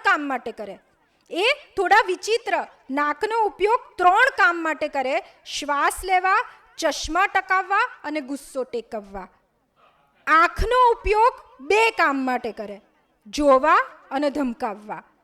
પગનો ઉપયોગ ચાલવા અને સિંહાસન ઉર્ફે ખુરશીની સામે મૂકેલા ટેબલ પર ટેકવવા કરે. એમને 2 હાથ અને છતાં જાતે કશું કરે નહીં. સિંહાસનથી હાલે પણ નહીં. એક દિવસ પપ્પાએ સિંહાસન છોડી દીધું. રણ મેદાનેથી ઘરે આવ્યા અને પગનો ઉપયોગ કર્યા વિના ઘરમાંથી ફરી બહાર નીકળ્યા, રાજા જેવા રૂઆબથી જ. એક દિવસ પપ્પાએ સિંહાસન છોડી દીધું, રણ મેદાનેથી ઘરે આવ્યા અને પગનો ઉપયોગ કર્યા વિના ઘરમાંથી ફરી બહાર નીકળ્યા, રાજા જેવા રૂઆબથી જ. એ દિવસે લાકડા ઉપર લાગેલી થોડી આગમાં અમારો રાજમહેલ પણ સળગી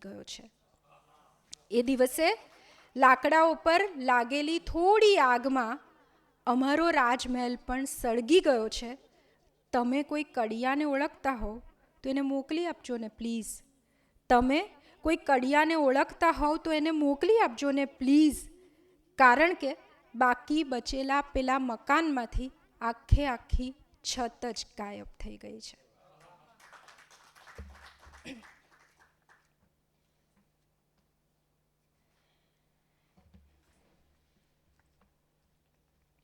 એક અગ્નિ પરીક્ષા નામની કવિતા છે. એમાં એક નામ આવે છે, એ આપણા રામ મોરી નથી, એવી પહેલેથી ચોખવટ કરું છું કે ક્યાં ગયેલી શાક લેવા,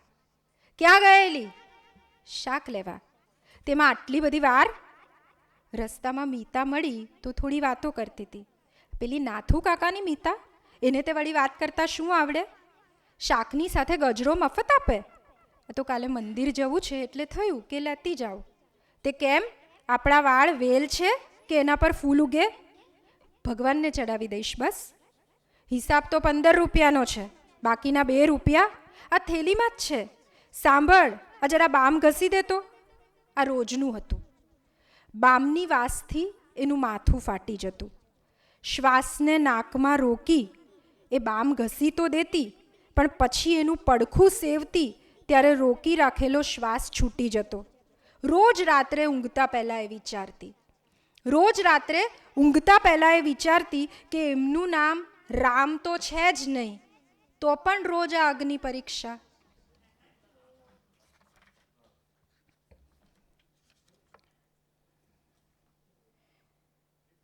એક સપ્તપદી રજૂ કરવી છે. એકચ્યુઅલી મારા લગ્ન થયા એના 2 કે 3 વર્ષમાં મને એવી સમજણ પડી ગઈ કે આ ગાડું બહુ આગળ ચાલે એવું નથી. એટલે ક્યાં તો ધક્કા મારી મારીને ગાડું ચલાવવું પડશે અને ક્યાં તો ગાડામાંથી ઉતરી જવું પડશે. એટલે મેં ગાડામાંથી ઉતરી જવાનું વધારે પસંદ કર્યું. હું ઉતરી ગઈ ગાડામાંથી. પણ પછી મને એક વિચાર આવ્યો કે આપણે ત્યાં લગ્ન પ્રથામાં જે વચનો અપાય છે ને તે સદીઓથી આવતા એક જ પ્રકારના વચનો છે. તો સમય જતાં જતાં એ વચનો બદલવા કેમ ન જોઈએ? તો એક નવા સમયની, એક પ્રેમની, લગ્ન તો એક સામાજિક પરિવારો વચ્ચે આપણે કરીએ છીએ, પણ જ્યારે લગ્ન જો 2 વ્યક્તિ વચ્ચે થતા હોય તો એની સપ્તપદી કેવી હોઈ શકે? તો એવી એક સપ્તપદી કે હું તારી આંખોમાં મેઘધનુષ ઉગાડી નહીં શકું, હું તારી આંખોમાં મેઘધનુષ ઉગાડી નહીં શકું, પણ તારા બધા રંગો એકમેકમાં ભળી ન જાય એનું ધ્યાન રાખીશ. ચાંદ તારા એવું બધું તોડીને ચરણોમાં ધરી શકું એવું મારું ગજું નથી, પણ ક્યારેક ક્યારેક બાલ્કનીમાં ઉગેલા ગુલાબને તોડી શકીશ. વાદળોનો તકિયો કરીને ઊંઘવાની તને આદત છે એવું તારા મમ્મી પપ્પાએ કહેલું, પણ મારી ખરબચડી હથેળી અને લાંબા હાથ વાદળો જેવા પોચા ન હોવા છતાં તકિયો બનવાની તમામ લાયકાત ધરાવે છે એવું હું જાણું છું.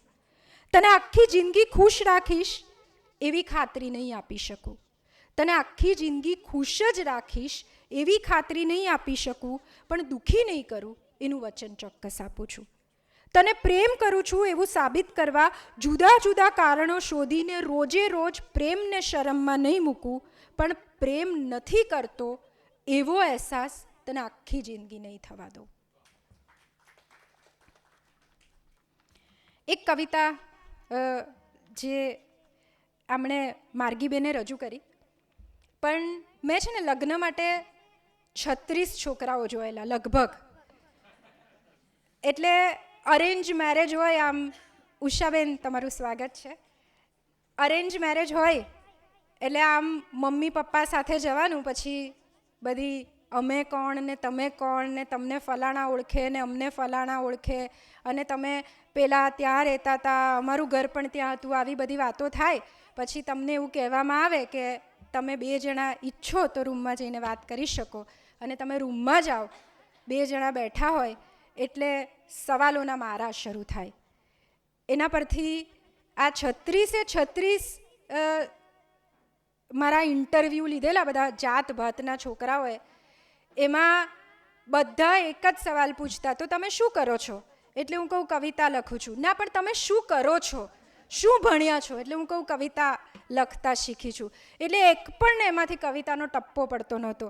અને એમણે જે જાત ભાતના ઇન્ટરવ્યૂ લીધેલા એના પરથી પ્રેરાઈને એક કવિતા લખેલી, ઇન્ટરવ્યૂ. કે તને રાંધતા આવડે?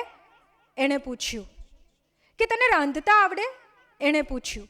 મેં કહ્યું હા. કઈ ડીશ સારી બનાવી શકે? મેં એનો પણ જવાબ આપ્યો. ફિલ્મો જોવાની ગમે? મેં ફરી વાર હા પાડી. તને રાંધતા આવડે? મેં કહ્યું હા. કઈ ડીશ સારી બનાવી શકે? મેં એનો પણ જવાબ આપ્યો. ફિલ્મો જોવાની ગમે? મેં ફરી વાર હા પાડી. પછી તો પ્રશ્નોનો રીતસરનો મારો શરૂ થયો. ક્યાં ફરવાનું બહુ ગમે? મિત્રો કેવા? ભવિષ્યનું પ્લાનિંગ શું? ફલાણું ફલાણું ફલાણું. પછી ઊભા થતી વખતે 4 દિવાલોમાંથી ઘર બનાવવાનો ઉલ્લેખ ન તો એણે કર્યો ન તો હું કશું બોલી. આવા ઇન્ટરવ્યૂમાં જ્યારે 4 દિવાલોમાંથી ઘર બનાવવાનો ઉલ્લેખ નથી થતો, પછી જે સંવાદ થાય છે એ સંવાદ માર્ગીબેને રજૂ કર્યો. હું એકવાર રજૂ કરવા માગું છું. સંવાદ. એણે કહ્યું હું તને ખૂબ પ્રેમ કરું છું. એણે કહ્યું હું તને ખૂબ પ્રેમ કરું છું. મેં કહ્યું હું પણ. એણે કહ્યું હું તારી સાથે આખી જિંદગી પસાર કરવા માગું છું. મેં કહ્યું હું પણ. એણે કહ્યું હું તારા વિના જીવી શકું એમ નથી. મેં કહ્યું હું પણ. એણે કહ્યું હું તારી હથેળી પર ચાંદ તારા ઉગાડી આપીશ. મેં કહ્યું હું પણ. એણે કહ્યું, હું આખી દુનિયાને તારા કદમોમાં ધરી દઈશ. મેં કહ્યું, હું પણ. એક દિવસ એણે કહ્યું કે હું તારી સાથે જીવી શકું એમ નથી. એક દિવસ એણે કહ્યું કે હું તારી સાથે જીવી શકું એમ નથી, અને હું નહોતી બોલી શકી. હું પણ.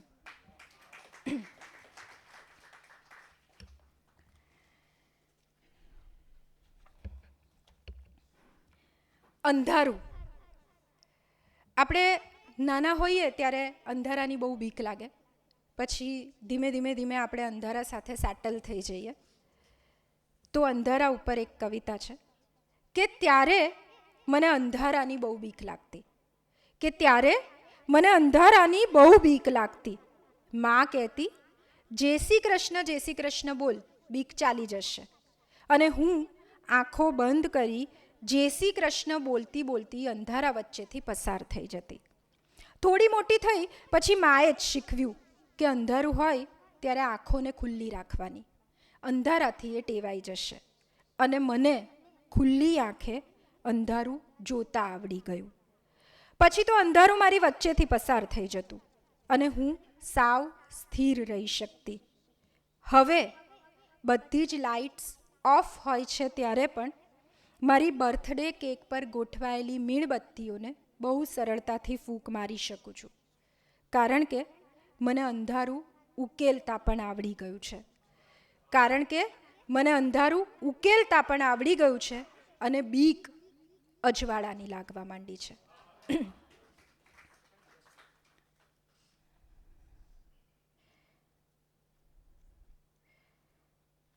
એક ભ્રૂણ હત્યાની એમણે વાત કરી, તો ભ્રૂણ હત્યા ઉપરનું એક ગીત છે કે માં બોલ, હવે તને આ ખાલી પેટનો ભાર લાગે છે ને? કે માં બોલ, હવે તને આ ખાલી પેટનો ભાર લાગે છે ને? પેટ પર વાગતી ને મીઠી લાગતી એ લાતો આંખોની પેલે પાર બહુ વાગે છે ને? હવે તને આ ખાલી પેટનો ભાર લાગે છે ને? તારામાં ઉગીતી એ નાની શી વેલને પહેલાં તો આપ્યો તો આધાર.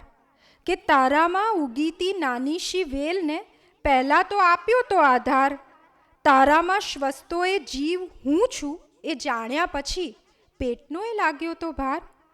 અરીસા સામે જોઈ મલકાતી તું હવે એનાથી પણ દૂર ભાગે છે ને?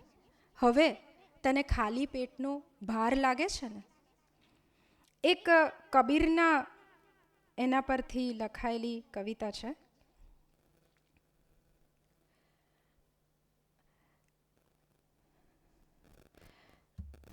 કીડીના પગમાં બાંધેલા ઝાંઝરનું ભજન આપણને બધાને ખબર છે. એના પરથી લખાયેલી એક કવિતા છે કે સાહેબ, કીડીના પગમાં બાંધેલું ઝાંઝર તો તમને સંભળાઈ જાય છે, પણ અમારી તૂટી રહેલી ઈચ્છાઓનો તરફડાટ નથી સંભળાતો? વિખેરાઈ રહેલા સપનાઓની આહટને તમારા કાન કેમ નજરઅંદાજ કરી દે છે? અડધી રાત્રે અચાનક ઊંઘ ઉડી જાય ત્યારે ખુલ્લી રહી ગયેલી આંખોની થકાન તમારા સુધી કેમ પહોંચતી નથી સાહેબ? કેમ? સાહેબ, અમારો દીકરો જ્યારે ટુ વ્હીલર લઈને ઘરની બહાર નીકળે ત્યારે અમે પણ કોશિશ કરીએ છીએ કીડીના પગના ઝાંઝરને સાંભળવાની, પણ વધી ગયેલા ધબકારાના ઘોંઘાટ સિવાય અમે બીજું કશું જ સાંભળી શકતા નથી. મોડી રાત સુધી અમારી દીકરી ઘર બહાર હોય ત્યારે અમારી પાંપણો પર ઝાંઝરની ઘૂઘરીઓ ફસાઈ જાય છે. લોનના હપ્તાની તારીખ માથે હોય અને ઉઘરાણી ન આવી હોય ત્યારે હજારો કીડીઓ અમારા મન પર ચટકા ભરી જાય છે અને અમે ચીસ પણ પાડી શકતા નથી. તમારી જેમ જ અમારા કાન પણ બહુ શાર્પ છે સાહેબ. તમારી જેમ જ અમારા કાન પણ બહુ શાર્પ છે સાહેબ. નહીં સાંભળવાનું અમે ઘણું બધું સાંભળી લઈએ છીએ, પણ કીડીના પગમાં બાંધેલા ઝાંઝરનો અવાજ અમારે નથી સાંભળવો, એ તમે જ સાંભળો. એની સાથે અમારી નહીં પાડેલી એકાદી ચીસ પણ સાંભળી લેશો તો એ જ કીડીના પગની અમે મોજડી સીવી આપશું સાહેબ. છેલ્લી બે કવિતાઓ.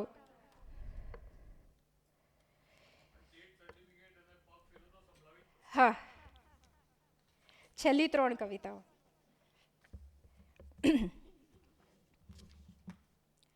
આ ડેથ સર્ટિફિકેટ સાથે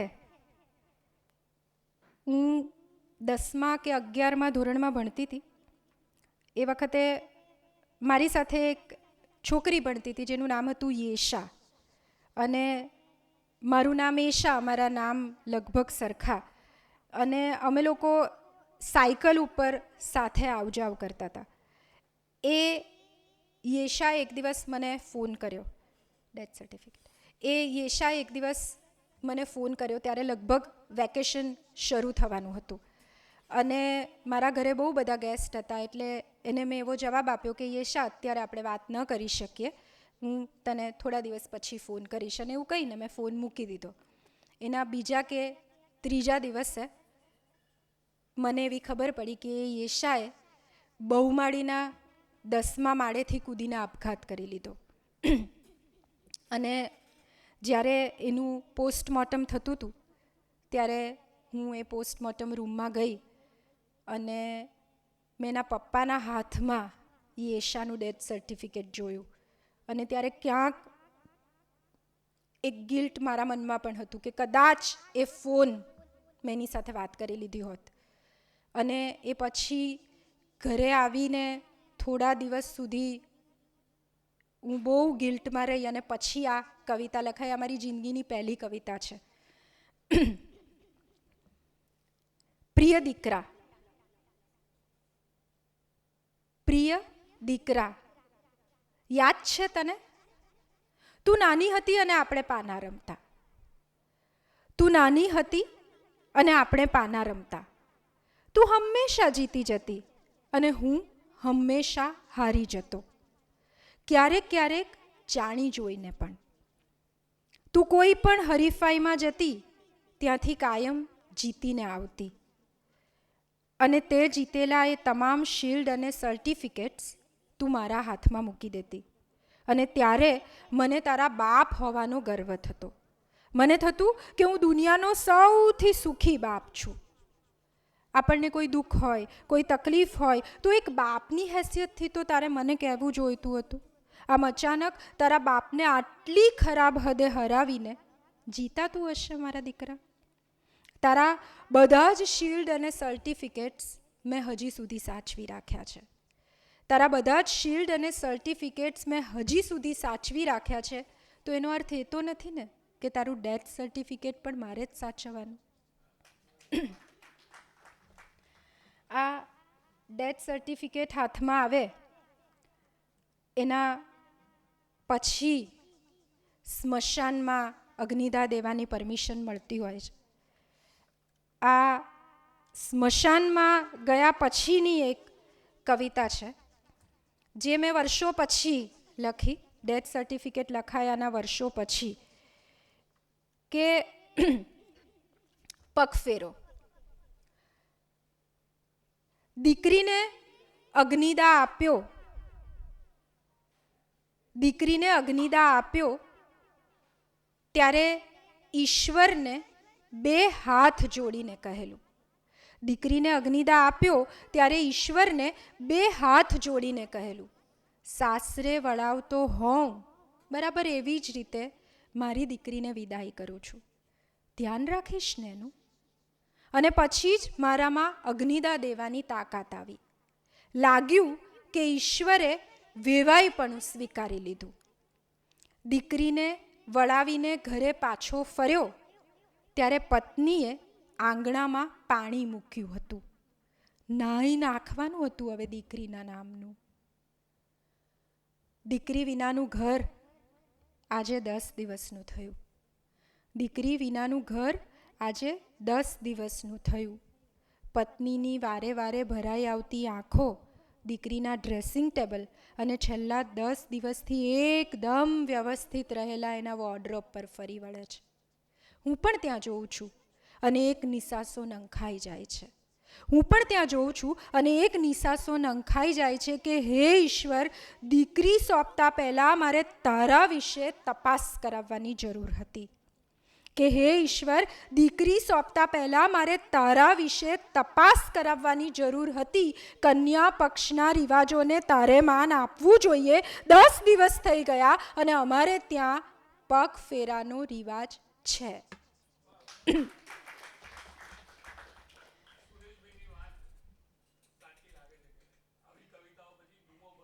થેન્ક યુ.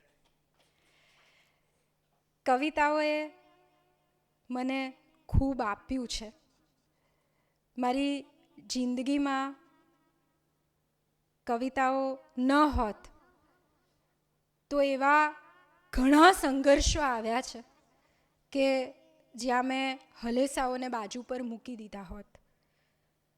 આજે પાછળ ફરીને જ્યારે જિંદગીના પસાર થયેલા વર્ષોને જોઉં છું ત્યારે મને મારી જિંદગી કોઈ એક જિક્સો પઝલ આમ એક પછી એક ગોઠવાતી હોય એવું લાગે છે. અને એ પઝલની અંદર મને હંમેશા એવું લાગ્યું છે કે કવિતાએ મને હંમેશા ટેકો આપ્યો છે, કવિતા અને મારા શબ્દોએ. અને આજે હું કવિતાને એટલે આજે હું જ્યાં છું, એશા દાદાવાળા કોણ, આવા કોઈ પણ વ્યક્તિએ પૂછેલા સવાલનો જવાબ જો હું છાતી કાઢીને આપી શકું તો એકમાત્ર કવિતાને કારણે છે, મારા શબ્દોને કારણે છે. હજી આજની તારીખે પણ ઘણી બધી વખત મને એવું થાય કે મારી જાતને મારે સાબિત કરવી પડશે. ઘણી વખત એવું થાય કે આ સંઘર્ષો સામે ટકી જવા માટે મારે કંઈક કરવું પડશે. ત્યારે દરેક વખતે મને હંમેશા લખવાનો વિચાર આવ્યો છે. મને એવું થયું છે કે હું લખીશ એટલે એશા દાદાવાળા કોણ એનો જવાબ મળી જશે. જેમ માર્ગીબેને કહ્યું એમ ક્યારેક કોલમમાં ઘણા બધા લોકો કદાચ મારા વિચારોથી સંમત નથી થતા, પણ હું એ જ લખું છું જે હું વિચારું છું. એ જ લખું છું જે સવાલો મને હંમેશા થયા છે. મને હંમેશા આવા સવાલો થયા છે કે આપણે લગ્ન પ્રથા વર્ષોથી એકની એક જ કેમ ચાલે છે. જો આપણે કાયદાઓમાં બદલાવ કરી શકતા હોઈએ, જો આપણી લાઈફસ્ટાઈલ બદલાઈ શકતી હોય, જો આપણી ફૂડ હેબિટ બદલાઈ શકતી હોય તો એ કેમ ન બદલાઈ શકે. આવા ઘણા સવાલો જે હું મારી કોલમમાં લખતી હોઉં છું. આવું જ એક કવિતા, આમ તો 18 વર્ષ જર્નલિઝમ કર્યું તો મારી કવિતામાં મારા જર્નલિઝમનો બહુ મોટો ફાળો છે. કારણ કે મોટા ભાગની કવિતાઓ મેં સંદેશના પ્રેસ પર કે ધબકારના પ્રેસ પર કે દિવ્ય ભાસ્કરના કમ્પ્યુટર ઉપર બેઠા લખી છે. એટલે કામની વચ્ચે ડેડલાઇનનું પ્રેશર હોય એવા વખતે મને કવિતા સૂજે અને મેં કવિતા લખી છે. એવી જ એક કવિતા જે હું સિટી ભાસ્કર એડિટર હતી સુરતમાં, અને એ વખતે મારા એડિટર હતા પ્રણવ ગોળવેલકર, જે અમદાવાદ દિવ્ય ભાસ્કરના એડિટર હતા. અને લગભગ 12:30 વાગ્યા હતા અને સર એમની કેબિનમાંથી બૂમ પાડતા હતા કે એશા ડેડલાઇન થઈ ગઈ છે, પાનું છોડવાનું છે, એટલે પાનું લઈને આવ. અને એ વખતે મને એક કવિતા સૂજી. એટલે એ કવિતા લખવામાં મેં પાનું ડીલે કરાવેલું એ કવિતા તમારી સમક્ષ પ્રસ્તુત કરું છું. એને કુકર બહુ ગમતું, એને કુકર બહુ ગમતું, અંદર ભેગી થયેલી બધી વરાળ કુકર સીટી મારફત બહાર કાઢી શકતું. એને કુકર બહુ ગમતું, અંદર ભેગી થયેલી બધી વરાળ કુકર સીટી મારફત બહાર કાઢી શકતું. એની પાસે સીટી જેવી કોઈ વ્યવસ્થા હતી નહીં, એટલે એને કુકરની અદેખાઈ પણ આવતી. સીટી કુકરની વાગતી પણ વરાળ એનામાંથી નીકળતી હોય એવું એને લાગતું. સીટી કુકરની વાગતી પણ વરાળ એનામાંથી નીકળતી હોય એવું એને લાગતું. ગેસની આંચ મોટામાંથી નાની થઈ શકતી એટલે એ કુકરને નસીબદાર પણ ગણતી. ઘણીવાર છાતી જામ થઈ ગઈ હોય ત્યારે એ કુકરની સીટીને મોઢા પર મૂકી જોતી. ઘણીવાર છાતી જામ થઈ ગઈ હોય ત્યારે એ કુકરની સીટીને મોઢા પર મૂકી જોતી. સીટી તો વાગતી નહીં પણ અંદર ભેગી થયેલી બધી વરાળ આંખો સુધી ચોક્કસ આવી જતી. એકવાર ગેસ પર ચઢાવેલું કુકર ફાટ્યું અને એનો હાથ દાઝી ગયેલો. એકવાર ગેસ પર ચડાવેલું કૂકર ફાટ્યું અને એનો હાથ દાઝી ગયેલો. એણે પાણીમાં હાથ બોળ્યો ત્યારે ફાટી ગયેલા કૂકરમાં ભેગી થયેલી થોડી વરાળ હાથમાંથી અને થોડી આંખમાંથી બહાર નીકળેલી. ગઈકાલે રાત્રે ફરી એકવાર બેડરૂમની દિવાલો છેક ડ્રોઈંગ રૂમ સુધી લાંબી થઈ ગયેલી. ગઈકાલે રાત્રે ફરી એકવાર બેડરૂમની દિવાલો છેક ડ્રોઈંગ રૂમ સુધી લાંબી થઈ ગયેલી. ત્યારે એમણે કહી દીધેલું કે આવતા જન્મે પત્ની તરીકે તું તો નહીં જ. તે બીજા દિવસે વહેલી સવારે એ પણ કૂકરની જેમ ગેસ પર ચડી ગયેલી. તે બીજા દિવસે વહેલી સવારે એ પણ કૂકરની જેમ ગેસ પર ચડી ગયેલી. હવે એને આવતા જન્મે કૂકર થવું છે. Thank you so much. Thank you Vivekbhai. Thank you very much Shilpa ભાભી. થેન્ક યુ ભાવેશભાઈ, સંજયભાઈ, ઉષાબેન, મેહુલ. અને થેન્ક યુ તમે બધા. મેં જિંદગીમાં શું મેળવ્યું એનો એક જવાબ પણ તમે બધા છો. Thank you very much.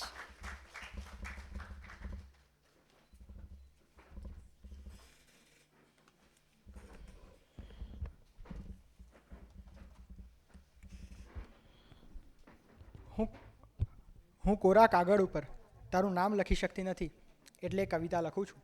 આવું એશાબેન જ્યારે કહે છે ત્યારે મને લાગે છે આ કવિતા સાંભળ્યા પછી કે જે માનવીય સંવેદનોને આપણે નામ નથી આપી શકતા એ કદાચ કવિતા રૂપે લખે છે.